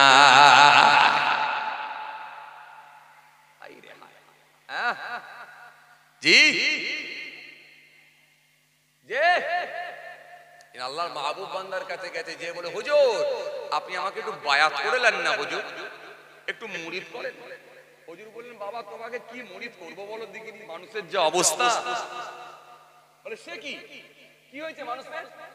হুজুর বললেন বাবা দেখবে, নিজের পাগড়িটা খুলে এই মানুষটার মাথায় একবার পরালেন, পরিয়ে বলেন তাকা। যেই তাকিয়ে দেখছে যে লোকটা মাঠেতে আল কাটছিল, দেখা যাচ্ছে সাপ। কথা বলে না কেন? যে লোকটা মাঠেতে ট্রাক্টর দিচ্ছিল, দেখা যাচ্ছে বড় একটা বাঘ হয়ে তাকিয়ে আছে। যে লোকটা রাস্তায় হেঁটে হেঁটে যাচ্ছিল, দেখা যাচ্ছে সে কুকুর হয়ে ঘেউ ঘেউ ঘেউ ঘেউ করছে। বলে যখন ওই মানুষটা নিজের দিকে তাকাতে যাচ্ছে, হুজুর মাথার টুপিটা খুলে নিলেন, পাগড়িটা খুলে নিলেন, বলে বললেন বাবা তোমার দিকে দেখো তুমি কি হয়ে আছো। কথা বুঝতে পারছেন? এখন লোকটি তো টেনশনের মধ্যে পড়ে গেল, কাউকে বাঘ দেখছি, কাউকে হনুমান দেখছি, কাউকে সাপ দেখছি, কাউকে কুকুর দেখছি, পাগড়ি পরলে এটা দেখছি, আর খুলে দিলে দেখছি মানুষ। ব্যাপারটা কি? হুজুর বললেন বাবা বুঝতে পারো না, বুঝতে পারো না, তুমি ওর কাছে যাও, সাপের মতোই তোমাকে ফনা করবে। তুমি ওর কাছে যাও, কুকুরের মতোই ঘেউ ঘেউ করবে। তুমি ওর কাছে যাও, বাঘের মতোই আওয়াজ করে তোমাকে কামড়াতে আসবে। আসলে তাদের ভিতরটা, অন্তরগুলো সব খারাপ হয়ে গেছে। আমি এর ভিতরটা তোমাদের দেখালাম। গেটআপ দেওয়া তো খুব সহজ, সুন্দর একটা চশমা কিনবেন, 150 টাকা 200 টাকা খরচা করবেন গোল্ডেন কালারের চশমা। 100 টাকা খরচা করবেন কি 120 টাকা খরচা করবেন ডিজাইনের একটা টুপি। 400-500 টাকা খরচা করবেন পা পর্যন্ত একটা ডিজাইনের জামা। আর আপনাকে কেউ খারাপ বলবে? আরে কথা বলছেন না কেন? আর আপনাকে কেউ খারাপ বলবে? এই লোকটার মতো লোক হয়, এই মানুষটার মতো মানুষ হয়। জি, ইন্নাল্লাহ লা ইয়ানজুরু ইলা সূরাতিকুম ওয়া আমওয়ালিকুম ওয়ালাকিন ইয়ানজুরু ইলা কুলুবিকুম ওয়া আমালিকুম। ইন্নাল্লাহ, নিশ্চয় আল্লাহ লা ইয়ানজুরু, নাযারা থেকে ইয়ানজুরু মুজারের সিগা, লা ইয়ানজুরু দেখেন না, আল্লাহ দেখেন না। কি দেখেন না? ইলা সূরাতিকুম, সূরা, চেহারা, ফেস, লুক, গেটআপ, এটা দেখেন না। লা ইয়ানজুরু ইলা সূরাতিকুম ওয়া আমওয়ালিকুম, ভালো আল্লাহ দেখবেন না। কবিগে জমি, কটা গাড়ি, কটা জমি, কটা জায়গা, কটা কারখানা, কি করেছে আল্লাহ কিছুই দেখবেন না। ওয়ালাকিন ইয়ানজুরু ইলা কুলুবিকুম ওয়া আমালিকুম, দেখবেন কেবলমাত্র মানুষের অন্তর আর কর্মটা দেখে নেবেন, তার ভিতরটা কেমন ছিল, মনটা কেমন ছিল। আর পৃথিবীর জমিনে আমি আল্লাহ আমাকে স্মরণ করেছে কতটা, কতটা আমার হুকুমকে মেনেছে, কর্মটা কি ছিল আর ভিতরটা কি ছিল, এটা আমার আল্লাহ দেখে নেবেন। যদি কালো মানুষের গুরুত্ব না থাকতো তাহলে হযরতে বেলাল হুজুরের গুরুত্ব কি এত বেশি হতো? কে বলেছে আপনি চকচকে চেহারা হলে বিরাট গুরুত্ব পাবেন আপনি? না না না না, কথা বুঝে আসছে? আসেন, আপনাকে ইবাদত করতে বলা হয়েছে এই কারণে, আপনাকে আমল করতে বলা হয়েছে এই কারণে, যাতে করে আপনার অন্তরটা ভালো হয়ে যায়, আপনার অন্তরটা মরিচা মুক্ত হয়, আপনার অন্তরটা স্বচ্ছ হয়ে যায়, আপনার অন্তরটা পরিষ্কার হয়ে যায়। আর অন্তরটা ভালো হয়ে গেলে আপনার এই শরীরটার দাম আছে। আর অন্তর খারাপ হয়ে গেলে এই শরীরটার কোনো দাম না, কোনো দাম না। আর আজকে আপনি তাকিয়ে দেখেন 100টার ভেতরে 90টা লোকের অন্তর খারাপ হয়ে গেছে। কথা বলছেন না কেন বাবাজি? একটু ধ্যান দিয়ে কেন কথা বলছেন না? কথা বলেন। অথচ তাদের ভেতরে নামাজ, অথচ তাদের ভেতরে রোজা, অথচ তাদের ভেতরে লম্বা লম্বা লেকচার, অথচ তাদের পাগড়ি, অথচ তাদের ডিগ্রি সব আছে, খালি ভিতরটা খারাপ হয়ে গেছে। দুনিয়ার মোহ, দুনিয়ার লালসা, দুনিয়ার চাহিদা, দুনিয়ার লোভ, এই দুনিয়ার লোভ তাকে এমন ভাবে গ্রাস করে ফেলেছে ওই মানুষটার ভিতরটা খারাপ হয়ে গেছে। কিছু কথা বুঝতে পারছেন? এই জন্য আমার নবী সুন্দর করে বললেন গালি দিও না। মনে আছে আপনাদের? মনে আছে? ওয়ালা তাসাব্বু, তোমরা গালি দিও না। আল্লাহ নবী বললেন তোমরা গালাগালি করো না, গালি দিও না, গালাগালি করো না, গালি দিও না। কিন্তু আপনি যদি একবার তাকিয়ে দেখেন আমাদের সমাজে অনেক রাজমিস্ত্রি আছে গালাগালি দেওয়াই অভ্যস্ত। যখন একবার মশলা মাখাতে বলেছে, কাকে বলেছে? লেভারকে বলেছে। লেভারকে বলেছে, কাকে বলেছে? ওই লেভারকে বলেছে, লেভারকে বলেছে 4 কড়া সিমেন্ট নিবি আর 7 কড়া বালি নিবি। এখন 7 কড়া যদি সিমেন্ট নেওয়া হয়, 4 কড়া যদি বালি নেওয়া হয়, যদি হিসাবটা গোলমাল করে দেওয়া হয়, বলেন তো গালাগালি খেতে হবে না? এমন গালাগালি দিচ্ছে একটা ছোট ছেলে, অল্প বয়স, মা বোন মাসি তুলে একবার উদ্ধার করে দিচ্ছে। একটু লজ্জাও লাগলো যে একটা আমার হাঁটুর বয়সী ছেলে, আমার ছেলের বয়সী ছেলে, তাকে আমি এইভাবে বাজে ভাষায়, নোংরা ভাষায় আক্রমণ করব, এইভাবে মুখ দিয়ে গালাগালি করব। প্রতিবাদের তো অন্যরকম ভাবে ধারা ছিল, অন্যভাবেও তো প্রতিবাদ করা যেত। তাকে যদি বলতাম তুই যদি কাজ করবি তো কর, মন দিয়ে কর, আর না হলে বল কাজ করতে হবে না, কারণ আমি যখন কথা বলবো তোর ধ্যানটা কোন দিকে থাকে? তোর বাপকে আমি ফোন করছি, কালকে তোকে বের করবো, ভয় পেয়ে যেত। তা না করে আপনি গালাগালি করে তাকে আপনি সংশোধন করার চেষ্টা করছেন। অথচ আমার আল্লাহ আমাদেরকে কত ভালো রেখেছেন। এই মানুষকে যখন মায়ের গর্ভে রেখেছিলেন, মায়ের পেটে রেখেছিলেন, আমার আল্লাহ পাক 10 মাস কম বেশি বাচ্চাকে যখন মায়ের গর্ভের মধ্যে আল্লাহ রেখে দিয়েছিলেন, ওই বাচ্চাটার মধ্যে পঞ্চ ইন্দ্রিয়ে, নাসিকা দিয়ে, জিহ্বা দিয়ে, চোখ দিয়ে, ঠোঁট দিয়ে, কান দিয়ে, হাত দিয়ে, পা দিয়ে, মস্তিষ্ক দিয়ে, চোখ দিয়ে সুন্দর একটা পরিপূর্ণ বাচ্চা তৈরি করেছিলেন আমার আল্লাহ। ও বাবাজি, আমার ভাইরা, এই যে মায়ের পেটের মধ্যে এতদিন ধরে ছিল, আমার আল্লাহ খাবারের ব্যবস্থা করলেন। তার মায়ের নালীর সঙ্গে, ওই বাচ্চার নালীর সঙ্গে আল্লাহ জুড়ে দিলেন। মায়ের ওই সমস্ত নাপাক রক্তটা নালীর মধ্য দিয়ে বাচ্চার খাবারের আল্লাহ ব্যবস্থা করেছিলেন। কিন্তু আমার আল্লাহ ইচ্ছা করলে নালী দিয়ে তো না খাইয়ে আমার আল্লাহ তো মুখ দিয়েও খাওয়াতে পারতেন।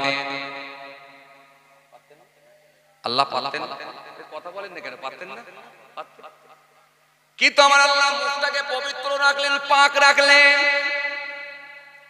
নালীর মধ্য দিয়ে আমার আল্লাহ খাবারের ব্যবস্থা করলেন, কিন্তু তার মুখটাকে আমার আল্লাহ পাক রাখলেন, যাতে করে আমার বান্দা পৃথিবীর জমিনে যাবে, আমার বান্দা দুনিয়ার জমিনে আসবে, পৃথিবীর জমিনে যাবে, ভূমিষ্ঠ হবে, আহারে সে তার মুখটাকে পবিত্র রাখবো, পাক রাখবো।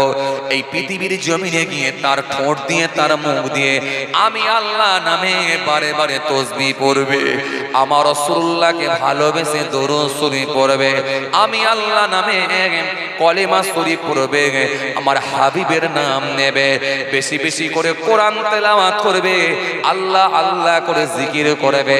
আমি আল্লাহ তার মুখটাকে নাপাক করলাম না, মুখটাকে, ঠোঁটটাকে আমি আল্লাহ পবিত্র পাক করে রেখে দিলাম। কিন্তু বান্দা পৃথিবীর জমিনে চলে এলাম, পৃথিবীর জমিনে এসে সুদের খাতায় নাম, ঘুষের খাতায় নাম, মিথ্যার খাতায় নাম, লটারির খাতায় নাম, মদের খাতায় নাম, গেঁজার খাতায় নাম, সিগারেটের খাতায় নাম। এত হারাম খাদ্য ভিতরে চলে গেল, হারাম খাদ্য খেয়ে খেয়ে তার লিভার, তার পেট, তার কল্পটা পুরো নষ্ট হয়ে গেল, খারাপ হয়ে গেল। লাস্টে তার জবানটা এত খারাপ হয়ে গেল, সে গালাগালি ছাড়া আর থাকতে পারে না।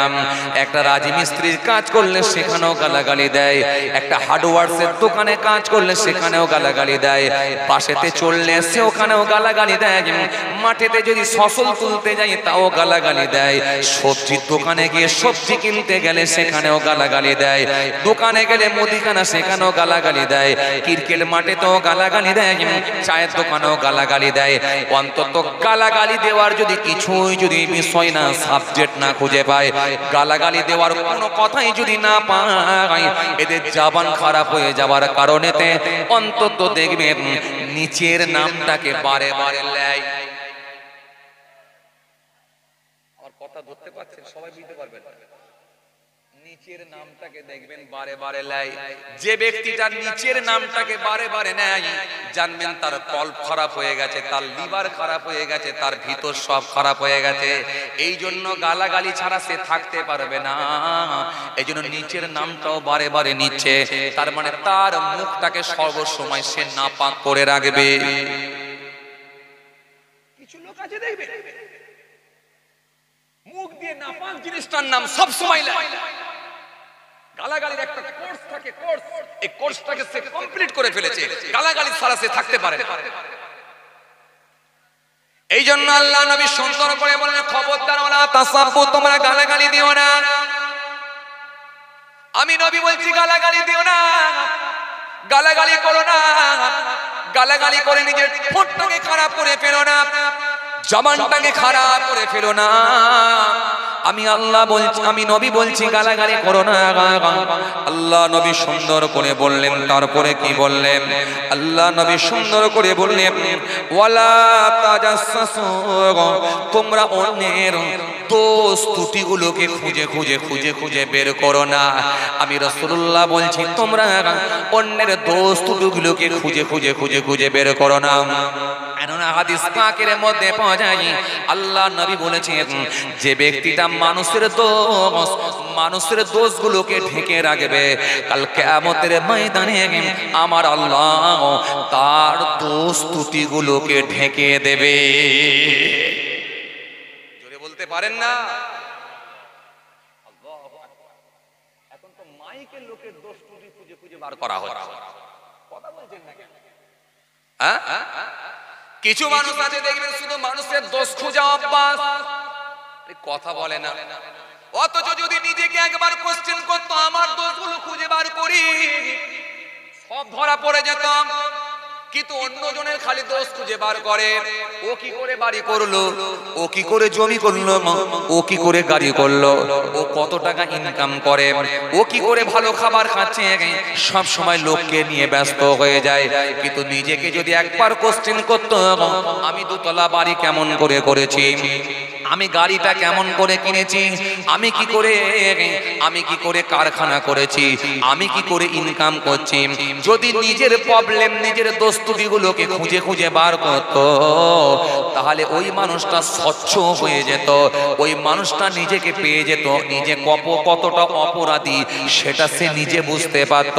আর নিজের অপরাধের কথা যখন মনে করে আল্লাহর কাছে মাপ চাইতো, ওই মানুষটাই হয়তো বেঁচে যেত। কিন্তু সারাটা জীবন যতদিন বেঁচে রইল, খালি লোকের দোস্তুটি খুঁজে খুঁজে বার করার চেষ্টা করে, একবারও নিজের কথা নিয়ে একবারও ভাবে না।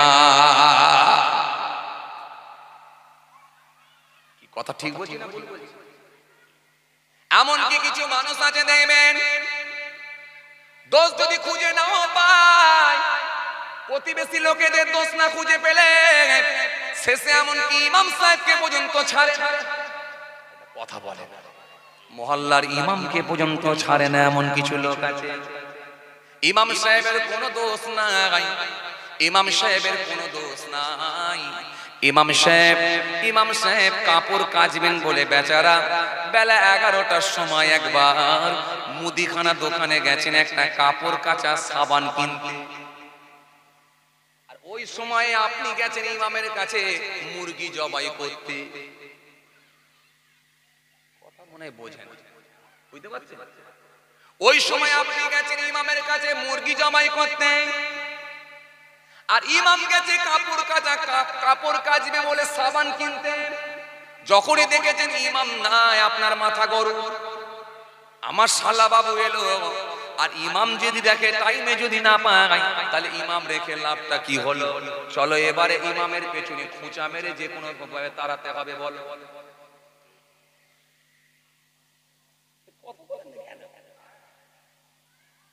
আছে না এরকম খুঁচা মারার লোক?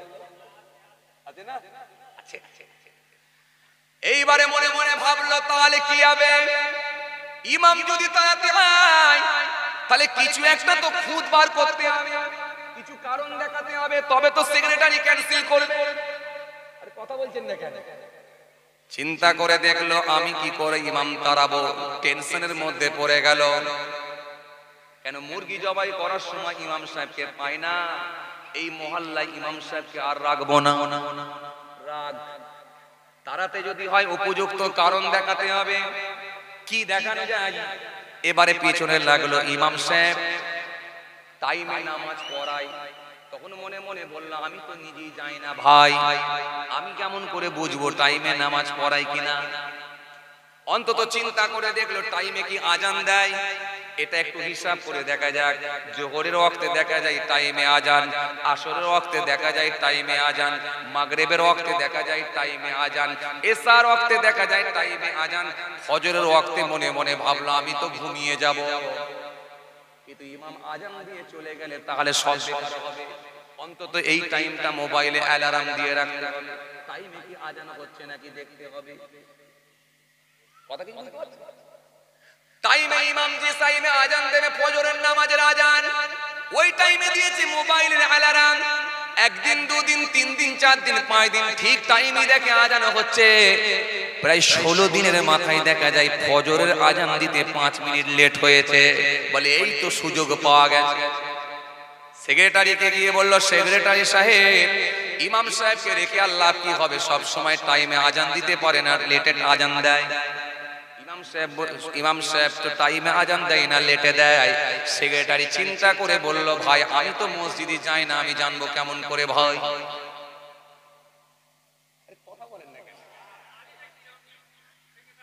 এমন কিছু সেক্রেটারি আছে না নাই, এক ওয়াক্ত নামাজ পড়ে না, এমন কিছু কেসিয়ার আছে না নাই, এক ওয়াক্ত দেখবেন নামাজ পড়ে না, অথচ মসজিদ কমিটির ভেতরে থাকার জন্য জান লড়িয়ে দেবে। কেন? যদি এখান থেকে যদি মাল কিছু ভালো হয়, এজন্য কিছু লোকের দ্বারাই মসজিদের উন্নয়ন উন্নতি হয়, আবার কিছু লোকের দ্বারাই দেখবেন মসজিদের ক্ষতি হয়ে যায়।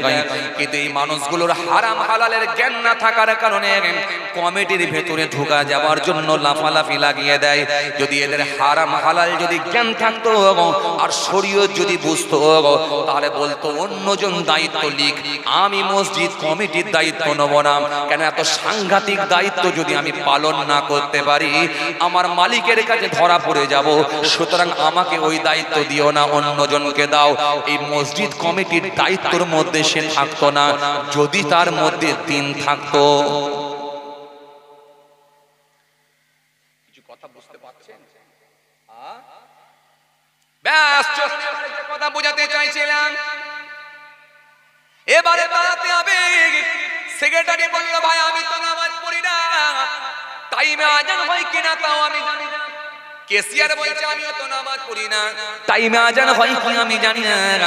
সভাপতি বলছে আমিও তো নামাজ পড়ি না, টাইমে আজান হয় কিনা তাও আমি জানি না। তবে চিন্তা করো না, চলো একবার মিটিং তো ডাকা যেতেই পারে। মিটিং ডেকে দেয়া হলো, ইমামকে নিয়ে মিটিং হবে। টাইমে ইমামও পৌঁছে গেল, আর সেই মুরগি জবাই করতে গিয়ে ইমামকে পায় না, সেই লোকটাও পৌঁছে গেল। সবাই মিলে গোল হয়ে বসে পড়ল, বিচার হবে কার? ইমামের। ইমাম নিজেই জানে না কি কারণে আজকের মিটিং। ইমাম এসে গেল নিজের কামরা থেকে, আসসালামু আলাইকুম। ওয়া আলাইকুম আসসালাম। ভাই আপনারা মিটিং ডেকেছেন কি কারণে? কাকে নিয়ে মিটিং করবেন? বলে আপনাকে নিয়ে। ইমাম চমকে উঠল, কি কারণে মিটিং? আমি তো নিজেই বুঝতে পারি না। তখন কেসিয়ার বলল, আপনার তো মনে থাকবে না, আপনার তো মনে থাকবে না, আপনি যে লেটে আজান দিতেন, এটা কি আপনার স্মরণে আসছে না? ইমাম চমকে উঠে বলল, ভাই কে বলল আমি লেটে আজান দিই? তখন ওই লোকটা যে মুরগি জবাই করতে গিয়ে যে ইমামকে পায় না, সেই লোকটা বলছে আমি সাক্ষী আছি, আপনি লেটে আজান দেন কেন? পরশু দিনে আপনার কি মনে না, আপনি 5 মিনিট লেটে ফজরের আজান দিয়েছিলেন। যখন বলেছে 5 মিনিট লেটে ফজরের আজান দিয়েছেন, তখন ওই ইমাম সাহেব বলছে, ভাই 5 মিনিট লেটে আজান দিলাম না 10 মিনিট লেটে আজান দিলাম, আপনি জানলেন কি করে? আপনি তো কোনোদিন নামাজ পড়তেই আসেন না, শুক্রবার দিনে 2 রাকাত ছাড়া কোনোদিনই পড়েন না, তো আপনি বুঝলেন কেমন করে? তখন ওই লোকটা বলছে, ভাই ওই মুরগি জবাই করার লোকটা, সে লোকটা বলছে, ভাই শোনেন, আমি নামাজ পড়তে যাইনি ঠিকই, ভোরবেলা আমি নামাজ পড়তে যাইনি ঠিকই, নামাজ পড়তে যাইনি বলে কি মরতেও উঠবনি। কথা কিছু বুঝতে পারেন? তার মানে আপনি মুততে উঠে বুঝলেন? বলে হ্যাঁ, যে টাইমে আজান দেন সে টাইমে মুতি, পেচ্ছাপ করি। যে টাইমে আজান দেন সে টাইমে মুতি। আমি মুততে উঠে দেখলাম টাইমে মুতছি, কিন্তু টাইমে আজান নাই। ইমাম বলে, তুই জাহেল লোকেদের এলাকায় আমার থাকার দরকার নাই, পুটলি আজকে গড়িয়ে নিলাম, চল ঘরে চলে চল। এই জন্য কিছু এলাকায় এমন কিছু মানুষের অত্যাচার বেড়ে গেছে, আজকে ভালো ভালো ইমামগুলো মসজিদে থাকতে পারে না, এক মসজিদ ছেড়ে অন্য মসজিদে চলে যায়।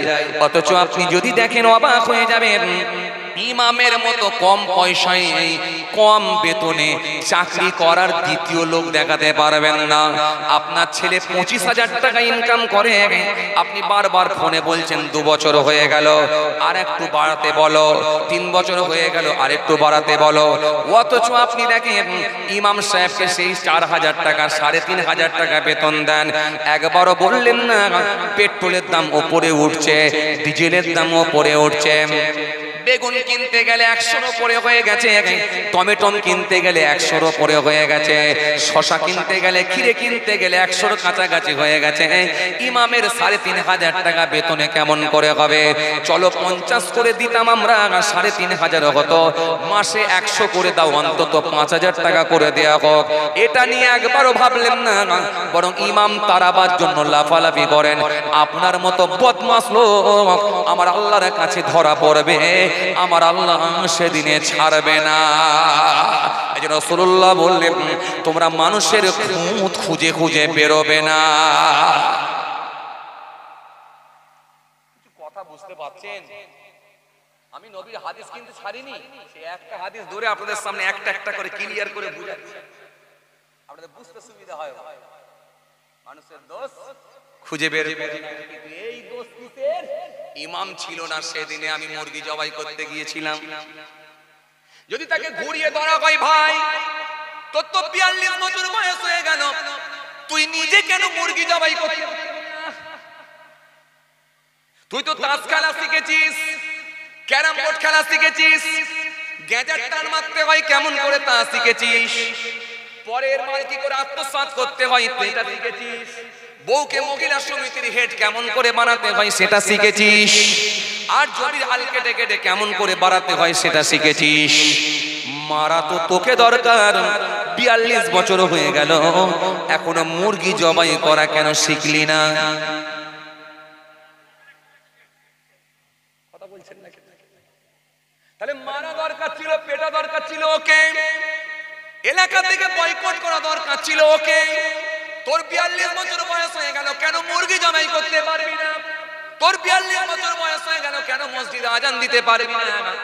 অথচ তোর নাতি হচ্ছে ইমাম সাহেবকে আবার ছুটে ছুটে আনতে যাস, হুজুর ডান কাঁধে আজান দেন, বাঁ কানে ইকামত দেন, আবার সেই ইমামকে পেছনে লেগে তারা বানলাইন করো। আল্লাহ নবী বললেন, তোমরা মানুষের দোষ ত্রুটিগুলোকে খুঁজে খুঁজে খুঁজে খুঁজে বের করো না। সমস্যা যদি হয় সমাধান করো, সমাধান করো।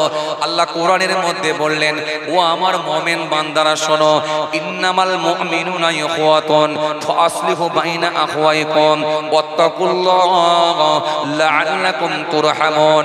আল্লাহ কোরআনের মধ্যে বললেন, আল্লাহু ওয়ালিউল্লাযিনা আমানু ইউখরিজুহুম মিনাজ যুলুমাতি ইলান নূর ওয়াল্লাযিনা কাফারু আউলিয়াহুমুত তাগুত ইউখরিজুনাহুম মিনান নূর ইলাজ যুলুমাত উলাইকা আসহাবুন নার হুম ফিহা খালিদুন।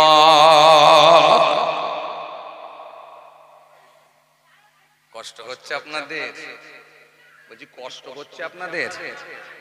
মাশাআল্লাহ, এইদিকে মুরব্বি চাচা বলছে কষ্ট হচ্ছে না, বলেন আলহামদুলিল্লাহ। চাচাও বলছে কষ্ট হচ্ছে না, বলেন। এই বাচ্চা কে চিল্লাইবো? একবার তাকবীর দেন না, নারায়ে তাকবীর। লোকজন একটু বেড়েছে তো নাকি? তাহলে একটু জোরে তাকবীর দেন না, নারায়ে তাকবীর। আর একটু জোরে হবে না, নারায়ে তাকবীর? আপনারা ভাববে যে সবাই বসবেন না, সবাই বসবেন। সবাই যদি বসে তাহলে 2 রাকাতের নামাজি আর পাবেন না, এই কথা মনে বোঝেন। সবাই যদি বসে তাহলে শুধু ঈদ বকরিদের লোক পাবেন না, সবাই যদি বসে তাহলে চাবিতে ফু মেরে পালাবার লোক পাবেন না। ওই চাবিতে ফু মেরে যারা পালাবার লোক, 2 রাকাত নামাজ পড়ে ঘরে পালাবার লোক, ঈদুল ফিতরে 2 রাকাত পড়ে যারা পালাবার লোক, ওই লোকগুলো এখানে বসবে না। ওরা মাঝে মাঝে মারবে উকি আর ওই দিকে চলে যেত। আরে কথা বলছেন না কেন? কথা বুঝতে পারছেন? এই জন্য আমি সবাইকে ডাকাডাকি করি, সবাই লাগবে, সবাই লাগবে। আমি একটা জিনিস মনে করি, হেদায়েতের মালিক, আরে কথা বলে না, হেদায়েতের মালিক আল্লাহ।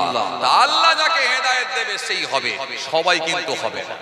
যদি সবাই হেদায়েত হয়ে যেত তাহলে আমার নবী আবু জাহেলকেও হেদায়েত করে ফেলতো, আমার নবী আবু লাহাবকেও হেদায়েত করে ফেলতো, আমার নবী উতবাকেও হেদায়েত করে ফেলতো, আমার নবী শাইবাকেও হেদায়েত করে ফেলতো। সুতরাং নবী যখন করতে গিয়ে তাদের কাছে পেরে উঠতে পারেননি, আল্লাহ এই কথাই কোরআনে জানিয়ে দিলেন, হাবিব সবাই হবেনি, সবাই হবে না। হাবিব তাহলে চিন্তাও করবেন না। আবু জাহেল মানে না তো কি কি হয়েছে? ওমর ফারুক তো মেনেছে। জোরে বলতে পারেন না? আবু লাহাব মানে না তো কি হয়েছে? কিন্তু মনে রাখবেন আবু বকর তো মেনেছে। উতবা মানে না তো কি হয়েছে? উতবা মানে না তো কি হয়েছে? জিন্নুরাইন হযরত ওসমান গনি তো মেনেছে। যারা মেনেছে, আপনাকে যারা পেয়েছে, তাদেরকে আমি আল্লাহ জান্নাত দেব, আমার ওয়াদা আছে। ختم الله على قلوبهم وعلى سمعهم وعلى أبصارهم غشاوة ولهم عذاب عظيم। আল্লাহ স্পষ্ট ঘোষণা দিয়েছে, মোহর মেরে দেয়া হয়েছে, অন্তরে মোহর মেরে দেয়া হয়েছে, সিল মেরে দেয়া হয়েছে। এরা দেখেও দেখতে পাবে না, শুনেও শুনতে পাবে না, শুনেও শুনতে পাবে না, দেখেও দেখতে পাবে না। গিশাওয়াতুন, পর্দা লাগিয়ে দেয়া হয়েছে চোখে, দেখতে পাবে না। 16 বছর ওয়াজ শুনবে, 16 বছর ওয়াজ শুনবে, উজুর ফরজ শিখবে না। 14 বছর ওয়াজ শুনবে, গোসলের ফরজ জানবে না। 18 বছর ওয়াজ শুনবে, মুখে দাড়ি তার ফুটবে না। আরে কথা বলেন না কেন? হ্যাঁ না, কিছু বলতে হবে তো। 18 বছর ওয়াজ শুনবে, কিন্তু মুখে দাড়ি ফুটবে না। মৃত্যুর বিছানায় পড়ে থাকলেও কিন্তু মুখে দাড়ি তার ফুটবে না, দাড়ি তার হবে না। মৃত্যুর বিছানায় পড়ে থাকবে, কিন্তু দাড়ি তার ফুটবে না। 22 বছর ওয়াজ শুনবে, 22 বছর ওয়াজ শুনবে, কিন্তু বসে পেচ্ছাপ করে পানি সে ব্যবহার করবে না। অথচ শুধু দেখবে, শুনবে, বেরিয়ে যাবে। ঘরে যে বলবে জলসা শুনতে গেছিলাম, কিন্তু মনে রাখো আমি আল্লাহ বলছি এরা মানবে না। ওয়ালাহুম আযাবুন আযীম, তাদের জন্যই রয়েছে, আমি আল্লাহ আমার আযাব, শাস্তি তাদের জন্যই রয়েছে। 100% ধরবো, যখন ধরবো তাকে কিন্তু ঘুরে আর ফিরতে দেবো না, আমার ওয়াদা আছে। ওয়ালাকাদ আহলাকনাল কুরুনা মিন ক্বাবলিকুম লাম্মা যালামু ওয়াজাআতুহুম রাসূলুহুম বিল বায়িনাত ওয়া মা কানু লিয়ুমিনু কাযালিকা নাজজিল কওমাল মুজরিমিন। চলেন, আলোচনা খুব বেশি করব না, খুব কষ্ট আপনাদেরকে দেবো না, সব আপনাদের জানা। বসিরহাটের মানুষকে খালি টাচ করলেই হবে। চলুন, আমি যে কথা বোঝাতে চাইছিলাম, দোষ ত্রুটি খুঁজে বের করো না। এই কথা বলতে বলতে আল্লাহ বললেন খুঁজে খুঁজে বের করো না, তোমরা মানুষের ভিতরে কি করো, মিলিয়ে দাও, আপোষ করে দাও। ইন্নামাল মুমিনুনা ইখওয়াতুন ফাসলিহু বাইনা আখওয়াইকুম। কে মুমিন? আমি আল্লাহ বলছি ওই মানুষটাই হলো মুমিন যারা নিজেদের মধ্যে ভাই ভাই হিসাবে থাকবে। কথা বলতে পারেন না? আরো জোরে হয় না? এই খুশি মনে হয় না? ওরা মুমিন যারা নিজেদের মধ্যে ভাই ভাই হিসাবে থাকবে, ওরাই হলো মুমিন। আর কি? আর কি? ফাসলিহু বাইনা আখওয়াইকুম। আর কি? আর কি? নিজেদের মধ্যে সমস্যা তৈরি হলে আপোষ করে নেবে, মিলিয়ে নেবে। আয় ভাই, আমার বুকে চলে আয়, যা হয়েছে হয়েছে, কিছু ভুল বুঝিসনি, ভুল ভ্রান্তি হতেই পারে, হতেই পারে, চলার পথে অনেক ঠোকাঠুকি হতে পারে, কি হয়েছে, চলে আয়, বুকে চলে আয়, মিলিয়ে নেবে, মিলে যাবে। কথা কি বুঝতে পারছেন? এরা মিলে যাবে। আত্তাকুল্লাহ, আমি আল্লাহকে ভয় করবে, আমি আল্লাহকে ভয় করবে, লাআল্লাকুম তুরহামুন। আর তাদের উপরে আমারই দয়া, আমার অনুগ্রহ তাদের উপরে থাকবে। জোরে বলতে পারেন না? এই খুশি মনে হয় না? তাদের উপরে আমার দয়া থাকবে, অনুগ্রহ থাকবে, লাআল্লাকুম তুরহামুন। তাদের উপরে আমার দয়া, অনুগ্রহ, আমার ভালোবাসাটাও তাদের উপরে থাকবে। আর আল্লাহর ভালোবাসা যদি কারোর উপরে থাকে, আল্লাহর দয়া যদি তার উপরে থাকে, সে মানুষটা নিশ্চিত ভাবে কিনা সেই মানুষটার আর কোনো টেনশন থাকতে পারে না। কি কথা বুঝতে পারছেন? এই জন্য কোরআন শরীফের মধ্যে আমার আল্লাহ সুন্দর করে আমার বললেন, শোনা কারা মুমিন, একবার শুনে নাও, আমি আল্লাহ বলি শুনে নাও। আল্লাহু ওয়ালিউল্লাযীনা আমানু ইউখরিজুহুম মিনাজ যুলুমাতি ইলান নূর। আমি আল্লাহ বলছি মুমিনের অভিভাবক হলাম আমি আল্লাহ। জোরে বলবেন না, একটু খুশি মনে হয় না? তাদের অভিভাবক অন্য কেউ নয়, তাদের অভিভাবক আমি আল্লাহ, আমি নিজেই হয়ে যাব। তাদেরকে আমি আল্লাহ নিয়ে আসি অন্ধকার হইতে আলোর দিকে। তাদের মধ্যে নামাজ থাকবে, তাদের মধ্যে রোজা থাকবে, তাদের মধ্যে আওকাত থাকলে হজ থাকবে, যাকাত থাকবে, তাদের মধ্যে কলেমা থাকবে, কোরআন থাকবে, তারা সব সময় আলোতে থাকবে। তাদেরই অভিভাবক আমি আল্লাহ, আমি নিজে। والذين كفروا أولياءهم الطاغوت يخرجونهم من النور إلى الظلمات। আর অবিশ্বাসীদের অভিভাবক হলো শয়তান, সে নিয়ে যায় অন্ধকারের দিকে। শয়তানের খাতায় যাদের নাম থাকবে মনে রাখো তারাই হলো সুদের খাতায় নাম, ঘুষের খাতায় নাম, মিথ্যার খাতায় নাম, লটারির খাতায় নাম, চগলখড়ির খাতায় নাম, মেরে নেওয়ার খাতায় নাম, কেড়ে নেওয়ার খাতায় নাম, হিংসার খাতা নাম, যত অন্যায় কাজে তাদের নাম থাকবে। আর আমি আল্লাহ বলছি উলাইকা সুহাবুন নার, ওরাই হলো দোজখবাসী। হুম ফিহা খালিদুন, সেখানে তারা চিরকাল অবস্থান করবে, বাঁচাবার কেউ থাকবে না। কিছু কথা বুঝতে পারছেন? একটা ছোট্ট হাদিস টেনে আপনাদের সামনে আলোচনা করছি, কিন্তু সেটা এখনো কমপ্লিট হয়নি। ফিরে যাব, ফিরে যাব।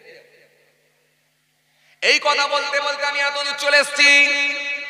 আল্লাহ বলে শোনা, তাহলে নবী বললেন কি বলেছিলেন? মানুষের দোষ খুঁজে বের করো না। নবী বললেন মানুষের দোষ গোপন করে দাও। আল্লাহ বললেন মানুষের দোষ তোমরা গোপন করে দাও, সমস্যাগুলোকে সমাধান করো, আপোষ করে নাও, মিলে নাও। আমি আল্লাহ বলছি তবেই তোমরা মুমিন হতে পারবে। কোরআন শরীফের মধ্যে আল্লাহ সুন্দর করে বললেন মুমিন কারা, একটু ভালো করে শোনো। মুমিনের ভেতরে 5টা গুণ থাকবে। কটা গুণ থাকবে? 5টা গুণ থাকবে।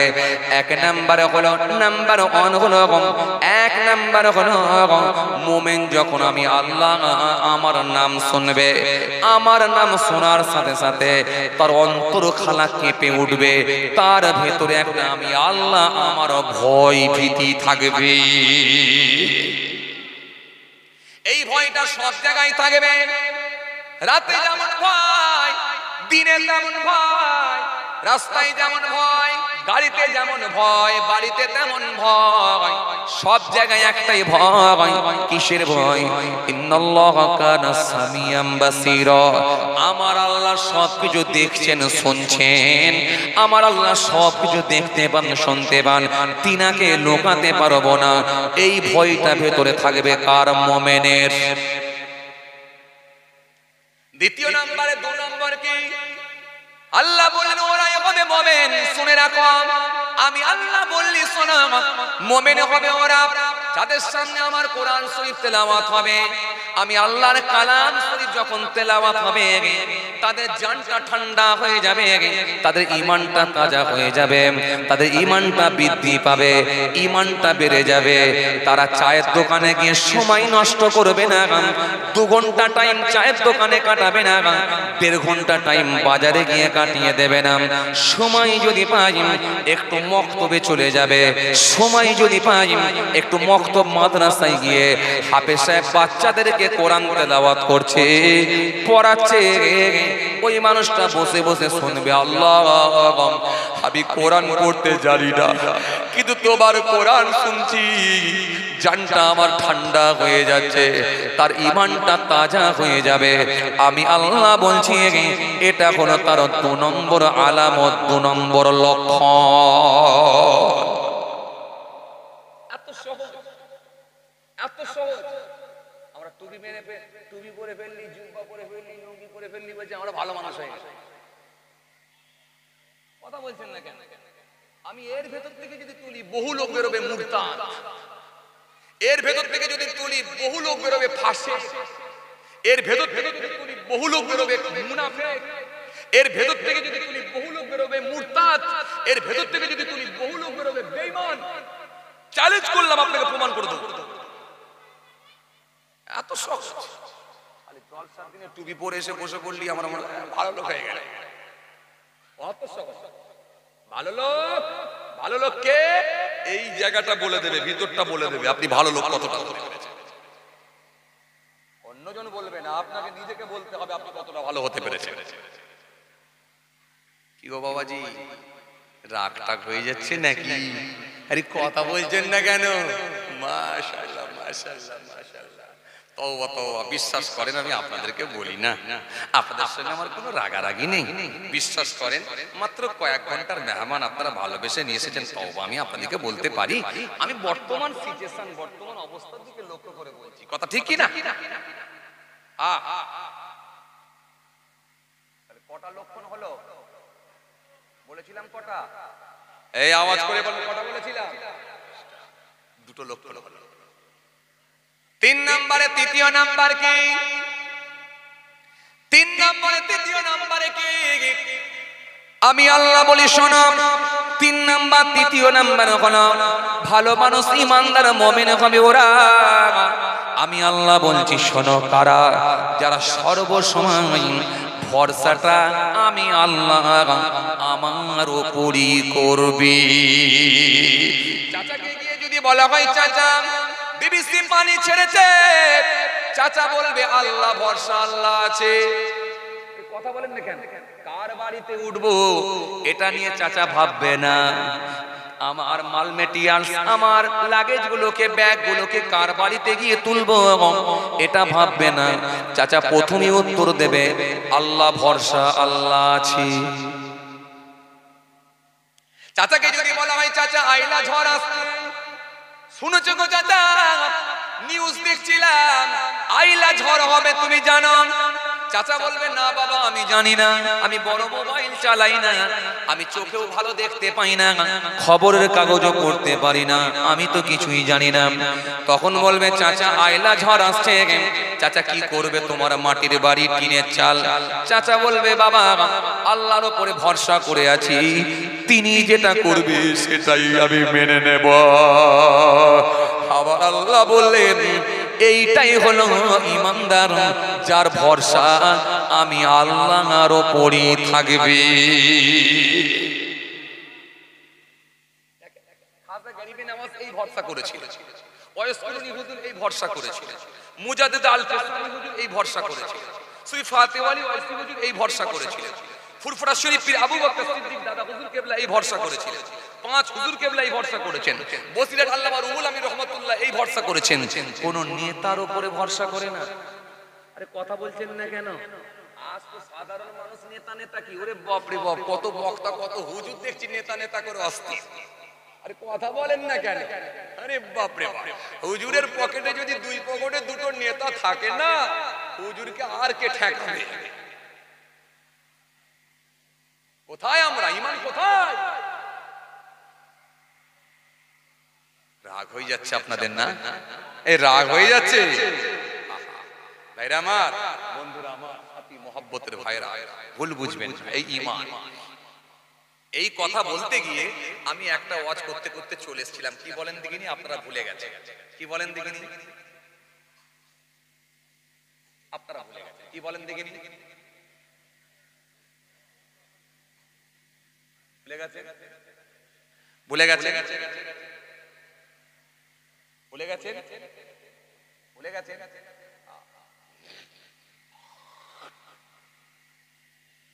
হযরত জাফর সাদিক রাহমাতুল্লাহ আলাইহির কথা বলতে বলতে চলে এসেছিলাম এত দূরে, মনে করে দেখুন। আমি ভুলে যাওয়ার লোক নয়। এখন পরদিনে মাথায় বসে বসে বলবে হুজুর ওইটা মনে হয় ভুলে গেলে, ওই জন্য পাশ কাটিয়ে বেরিয়ে গেল।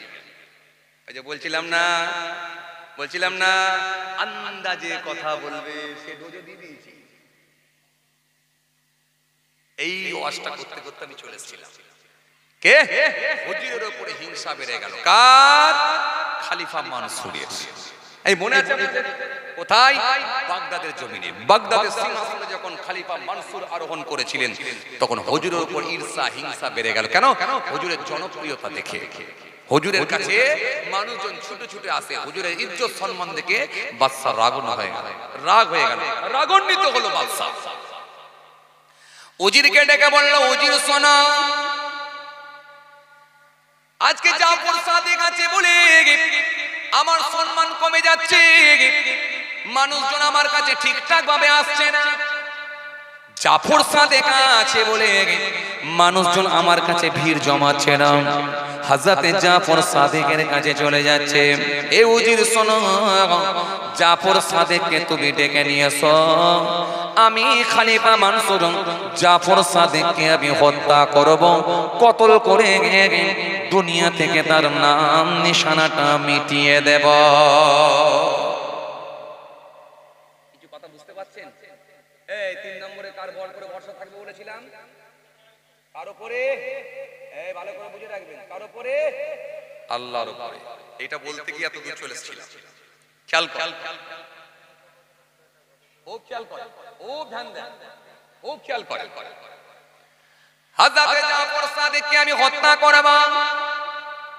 বাদশা যখন এই কথা বলেছে, এই কথা বলার পর উজির সেই সময় বললাম, ও বাদশা শুনে রাখেন, জাফর সাদিককে হত্যা করবেন না, জাফর সাদিককে কতল করবেন না, কারণ জাফর সাদিক এত বড় ধার্মিক মানুষ, আল্লাহওয়ালা মানুষ, জীবনে কারোর ক্ষতি করে না, জীবনে কোনো অন্যায় কাজ করতে আমরা দেখি না। ও বাদশা, জাফর সাদিককে আপনি মারবেন না, এরকম নরম মানুষকে আপনি খুন করবেন না। উজির যখন বারবার বোঝাতে লাগলো, খলিফা মানসুর রাগান্বিত হলো, রেগে গেল, রেগে গিয়ে ধমক দিয়ে বলল, উজির তোমাকে ডাকতে বলেছি ডাকো, বাকিটা আমি কি করব আমি বুঝে নেব। তোমাকে ডাকতে বলেছি ডাকো, বাকিটা আমি সিদ্ধান্ত নেব, আমি বুঝে নেব। যখন এই কথা বলেছে,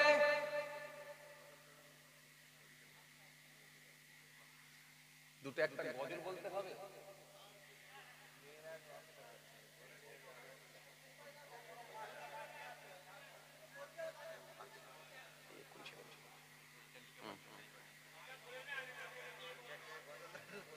কি হবে?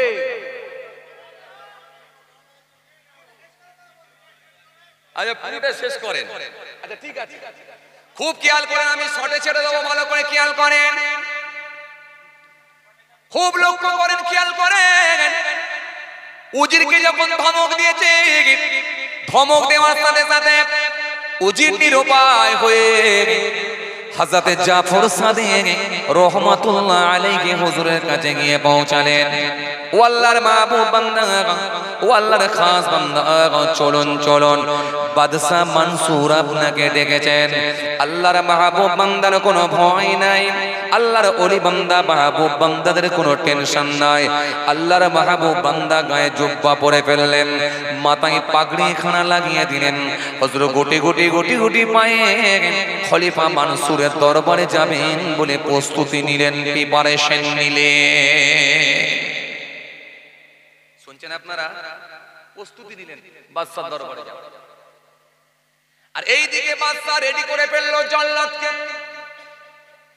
হে জল্লাদ শোনো, খলিফা মানসুর আমি বলছি শোনো, যখন জাফর সাদিক আসবে, ও আমার শিষ্য যারা আছো, ও জল্লাদ শুনে রাখো, খলিফা মানসুর যখন আসবে, আমি সঙ্গে সঙ্গে আমার মুকুটটা, আমার তাজ, আমার টুপিটাকে মাথা থেকে খুলে ফেলবো। যখনই আমি খুলে ফেলবো, হে জাল্লাদ তুমি আর কোনো কথা শুনবে না, তুমি ছুটে গিয়ে খলিফা মানসুরের, আমি বলে রাখি শোনো, হযরতে জাফর সাদিকের গলাতে গিয়ে তরোয়াল চালাবে। যখনই গলাতে গিয়ে তরোয়াল চালাবে, মাথাটা আলাদা করে দেবে, ঠোঁটটা আলাদা করে দেবে। এটা হলো আমি খলিফা মানসুরের অর্ডার। খালি আমার টুপিটা খুলবো, আমার মুকুটটা খুলবো, ব্যাস, খুললেই গর্দান উড়িয়ে দেবে। জল্লাদকে রেডি। জল্লাদ বললেন ঠিক আছে বাদশা, সবাই রেডি, শিষ্যরা রেডি, জাফর সাদিককে হত্যা করা হবে। উজির সাথে করে আনতে গেছে। উজির যখন সাথে করে নিয়ে আসছেন, হযরতে জাফর সাদিক রহমাতুল্লাহ আলাইহি, আল্লাহর মাহবুব বান্দা, আল্লাহর খাস বান্দা যারা হয়েছে, তাদের কোনো ভয় নাই, তাদের কোনো ডর নাই, তারা একমাত্র ভরসা করে কার উপরে? মনে আছে ক নম্বর? এটা ক নম্বর? 3 নম্বর। ভরসা করে একমাত্র আল্লাহর উপরে। হযরত জাফর সাদিক হুজুরত করতে না পেরে গায়ে জুব্বা খানা পরে মাথায় পাগড়ি খানা লাগিয়ে দিয়ে হুজুর টুক টুক টুক টুক করে খলিফা মানসুর বাদশাহ দরবারের দিকে আগিয়ে চলে এলেন। কিন্তু আমার আল্লাহর কুদরতি ক্ষমতায় কতই সবই সম্ভব। মানসুরের দরবারে যখন পৌঁছালেন হযরত জাফর সাদিক হুজুর একটু একটু করে গেট দিয়ে যখনই ভিতরে প্রবেশ করলেন, হঠাৎ করে দেখা যায় বাদশা নরম হয়ে গেল, হাঁটুটা মুড়ে নিচে বসে পড়ল। হুজুরের পায়ে হাত দিয়ে বাদশা কদম বসি করতে লাগলো। আরো জোরে বলেন, আরো জোরে বলেন। বাদশাহ হুজুরকে বলল, হুজুর আমি মানসুরের কাছে, আপনি আজকের দিনে কি চান, কি আশা করেন একবার বলেন। আল্লাহর যারা মাহবুব হয়ে যায় তাদের সোনা দানা দরকার লাগে না, সম্পত্তির দরকার লাগে না, তাদের গাড়ি বাড়ি জমি জায়গার দরকার হয় না। এজন্য কবি তুলসীরাম দাস বললেন, তুলসী জব জগ মে আয়ে তোমরা কে জগহ সে ऐसी करनी कर चलो तुम हंसो जग रगे। বাংলা কবি বললেন, যখন জন্ম তুমি নিয়েছিলে ভবে, তুমি মাত্র কেঁদেছিলে হেসেছিল সবে, এমন জীবন হবে করিতে গঠন, মরণে হাসিবে তুমি কাঁদিবে ভুবন। এই পৃথিবীর জমিনে যদি তুমি পাল্টে যেতে পারো, আল্লাহর ওলির নকশায় যদি ধরে তুমি যদি আল্লাহর ওলি হয়ে যেতে পারো, তুমি একাই দেখবে হাসতে হাসতে কবরে যাবে। তোমার জন্য মানুষ কেঁদে কেঁদে কেঁদে কেঁদে বুক ভাসাবে। আরো জোরে বলেন, আরো জোরে বলেন, আরো জোরে বলেন। এই বড় পীরের দরবারে গিয়ে মানুষ বুক ভাসাচ্ছে কেঁদে কেঁদে, খাজা বাবার দরবারে গিয়ে মানুষ বুক ভাসাচ্ছে কেঁদে কেঁদে, ফুরফুরা শরীফ দাদা হুজুর দরবারে গিয়ে মানুষ কেঁদে কেঁদে ভাসাচ্ছে বুক ভাসাচ্ছে দরবারে। ও বাবাজি আমার ভাইরা, বসিরহাট আল্লামা হুজুরের দরবারে গিয়ে মানুষ কেঁদে কেঁদে বুক ভাসাচ্ছে, চোখের পানি ঝরিয়ে দিচ্ছে। মানুষ তখনও কেঁদেছে, আজও কাঁদছে, আগামী তো কাঁদবে, কারণ ইনারা হলেন আল্লাহর হয়ে গেছি। হযরত জাফর সাদিক হুজুর যখন গেট দিয়ে প্রবেশ করলেন, বাদশা নরম হয়ে গিয়ে হুজুরের পায়ে হাত দিয়ে কদম বসি করলাম। আর হুজুরকে বলল, হুজুর আপনি আমার কাছে কি আশা করেন, আপনি আমার কাছে আজকের দিনে কি চান? হুজুর বললেন, ও বাদশা শুনে রাখো, তোমার কাছ থেকে আমার কোনো সোনা দানা গহনার দরকার নয়, জমি জায়গা কিছু লাগবে না, সম্পত্তি লাগবে না। আজকের দিনে তোমাকে আমি একটাই কথা বলবো, আজকে তুমি যে আমাকে ডেকে আমার ইবাদত থেকে আমাকে বঞ্চিত করে দিয়েছো, আমার ইবাদত থেকে আমাকে আমার ইবাদতের বিঘ্ন ঘটিয়েছো, আমার ইবাদত থেকে আমাকে ডিটেন করে দিয়েছো, আমার ইবাদত থেকে আমাকে বঞ্চিত রেখেছো। এতক্ষণ আমার অনেক ইবাদত হতো, তা না করে আমার ইবাদত থেকে আমাকে দূরে সরিয়ে দিয়েছো। আমি আশা করব দ্বিতীয় দিন কোনোদিন আমাকে আর ডেকে আমার ইবাদত থেকে আমাকে বঞ্চিত করবে না। আরো জোরে বলেন, আরো জোরে বলেন। এই কথা বলার পর আল্লাহর মাহবুব বান্দা হযরত জাফর সাদিককে বললেন, ওই উজির হুজুরকে যাও একটু সাথে করে নিয়ে দরবারে হুজুরের বাড়িতে পৌঁছে দাও। হুজুরকে যখন বাড়িতে পৌঁছে দিতে গেল উজির, হঠাৎ করে দেখা যায় বাদশা সঙ্গে সঙ্গে অজ্ঞান হয়ে গেল। বাদশা জমিনের উপরে কাঁচন পড়ে গেল, পড়ে গিয়ে বেহুশ হয়ে গেল, সেন্সলেস হয়ে গেল, অজ্ঞান হয়ে গেল। অজ্ঞান যখন বাদশা হয়ে গেল, 3 ওয়াক্তের নামাজ ছুটে গেল, জোহরের নামাজ, আসরের নামাজ, মাগরিবের নামাজ, 3 ওয়াক্তের নামাজ তার ছুটে গেল। বাদশা এত সময় বেহুশ হয়ে পড়ে রইল। চলে গেলেন বাড়িতে, বাদশা অজ্ঞান, বেহুশ, কিতাবের মধ্যে বাদশা বেহুশ, অজ্ঞান। না ফিরে মাগরিবের নামাজের পরে বহুক্ষণ পরে বাদশাহ যখন জ্ঞান এলো ফিরে, বাদশাহ উঠে দেখে সবাই মাথার গোড়ায় দাঁড়িয়ে আছেন। উজির জিজ্ঞাসা করলাম, বাদশাহ শিষ্যরা জিজ্ঞাসা করলাম, ও বাদশাহ আপনি সুস্থ মানুষ, কি করে আপনি অজ্ঞান হলেন, কি করে আপনি জ্ঞান হারালেন? বাদশাহ সেই সময় বলেছিল, হে আমার সঙ্গীরা, হে আমার প্রজারা, শিষ্যরা, হে উজির সবাই শুনে রাখো, আল্লাহওয়ালা মানুষদের সঙ্গে কখনো যেন তোমরা বিয়াদবি করো না। আরো জোরে বলেন, আরো জোরে বলেন। হে উজির শোনো, সঙ্গী সাথীরা শোনো, তোমরা তো জানো না, জানো না, জানো না, হযরতে জাফর সাদেক যখন গেট দিয়ে প্রবেশ করেছিলেন, জাফর সাদেকের সাথে আমি দেখতে পেলাম ভয়ঙ্কর একটা অজগর সাপ জাফর সাদেকের সঙ্গে আসছে। এটা তোমরা কেউ দেখতে পাও না, আমি বাদশা দেখতে পাচ্ছিলাম। দেখে আমি হতভম্ব হয়ে গেলাম, অবাক হয়ে গেলাম।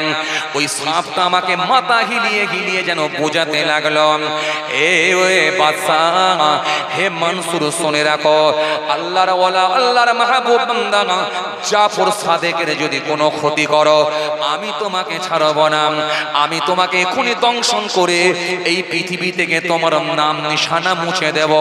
যখনই আমাকে ওই সাপ মাথা হিলিয়ে হিলিয়ে বোঝাতে লাগলো, আমি ভয় পেয়ে গেলাম, আমি ভয় পেয়ে গেলাম, আমি ভীত হয়ে গেলাম।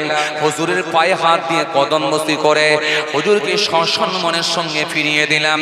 হুজুর যখন চলে গেল, কিন্তু ওই যে ভয়ঙ্কর সাপ দেখেছি, ওই আতঙ্কটা আমার ভেতরে এমন ভাবে কাজ করতে লাগলো, আমার শরীরের লোমগুলো দাঁড়িয়ে গেল। আমি আর থাকতে না পেরে ভয় একবার জমিনের উপরে পড়ে গিয়ে অজ্ঞান হয়ে গেলাম, বেহুশ হয়ে গেলাম। আমি বেহুশ হয়ে গেলাম। জোহর থেকে নিয়ে মাগরিব পর্যন্ত এত সময় ধরে আমি বেহুশ হয়ে রইলাম। আমি বুঝতে পারলাম আল্লাহর যারা মাহবুব বান্দা হই, আমার আল্লাহর ওয়াদা আছে, আমার আল্লাহ তাদেরকে সাহায্য করবে। আজ থেকে কোনোদিন আর বিয়াদবি করব না। আর আমি হুজুরের কাছে মাপ চেয়ে তওবা করে আমিও দিনের পথে ফিরে চলে আসব। কথা বুঝতে পারছেন?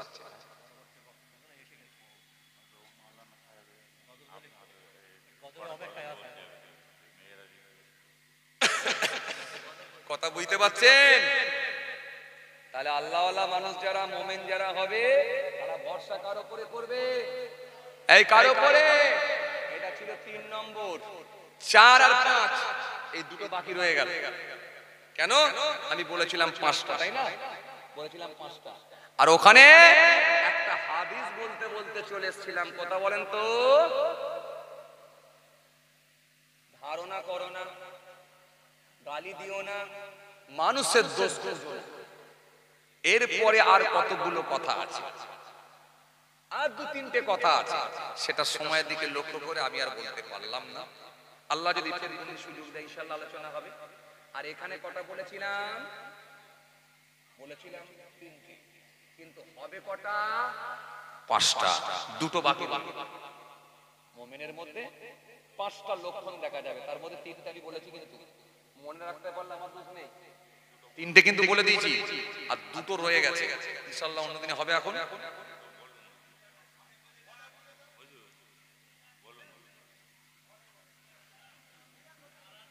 কোন দিকে যাবে? ডাকেন ডাকেন, পরবর্তী বক্তা আছে, ডেকে নিয়ে আসেন। যান, চলেন। আবার রিকোয়েস্ট, একটা গজল বলতে হবে। এখন কোন দিকে যাবে?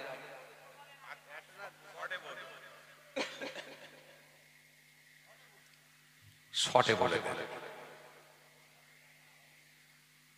ওয়াজ করতে গেলে বলে হুজুর শর্টে মারে, আর দোয়া করতে গেলে বলে হুজুর কড়া করে মারে। বলছে হুজুর কড়া করে দোয়া করেন।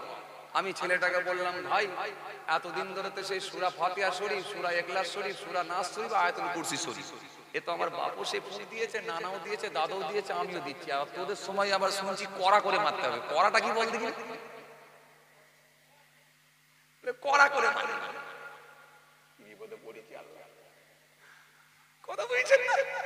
দোয়া করলে বলে হুজুর কড়া করে দেন হুজুর। ওই যে আগে বললাম না, চাবিতে ফু মেরে লি হাওয়া, ফুল দামে গান চালিয়ে দিয়েছে, দিয়ে বলে হুজুর কাছে কড়া করে মেরেছি। কড়া করে মারলে হবে? নবীর সুন্নত একটাও নেই, একটা ফরজও নেই, আর কড়া করে দোয়া না। আসল জায়গায় চলে আসেন, কাজ হয়ে যায়। তাহলে এক নম্বরে কি ছিল?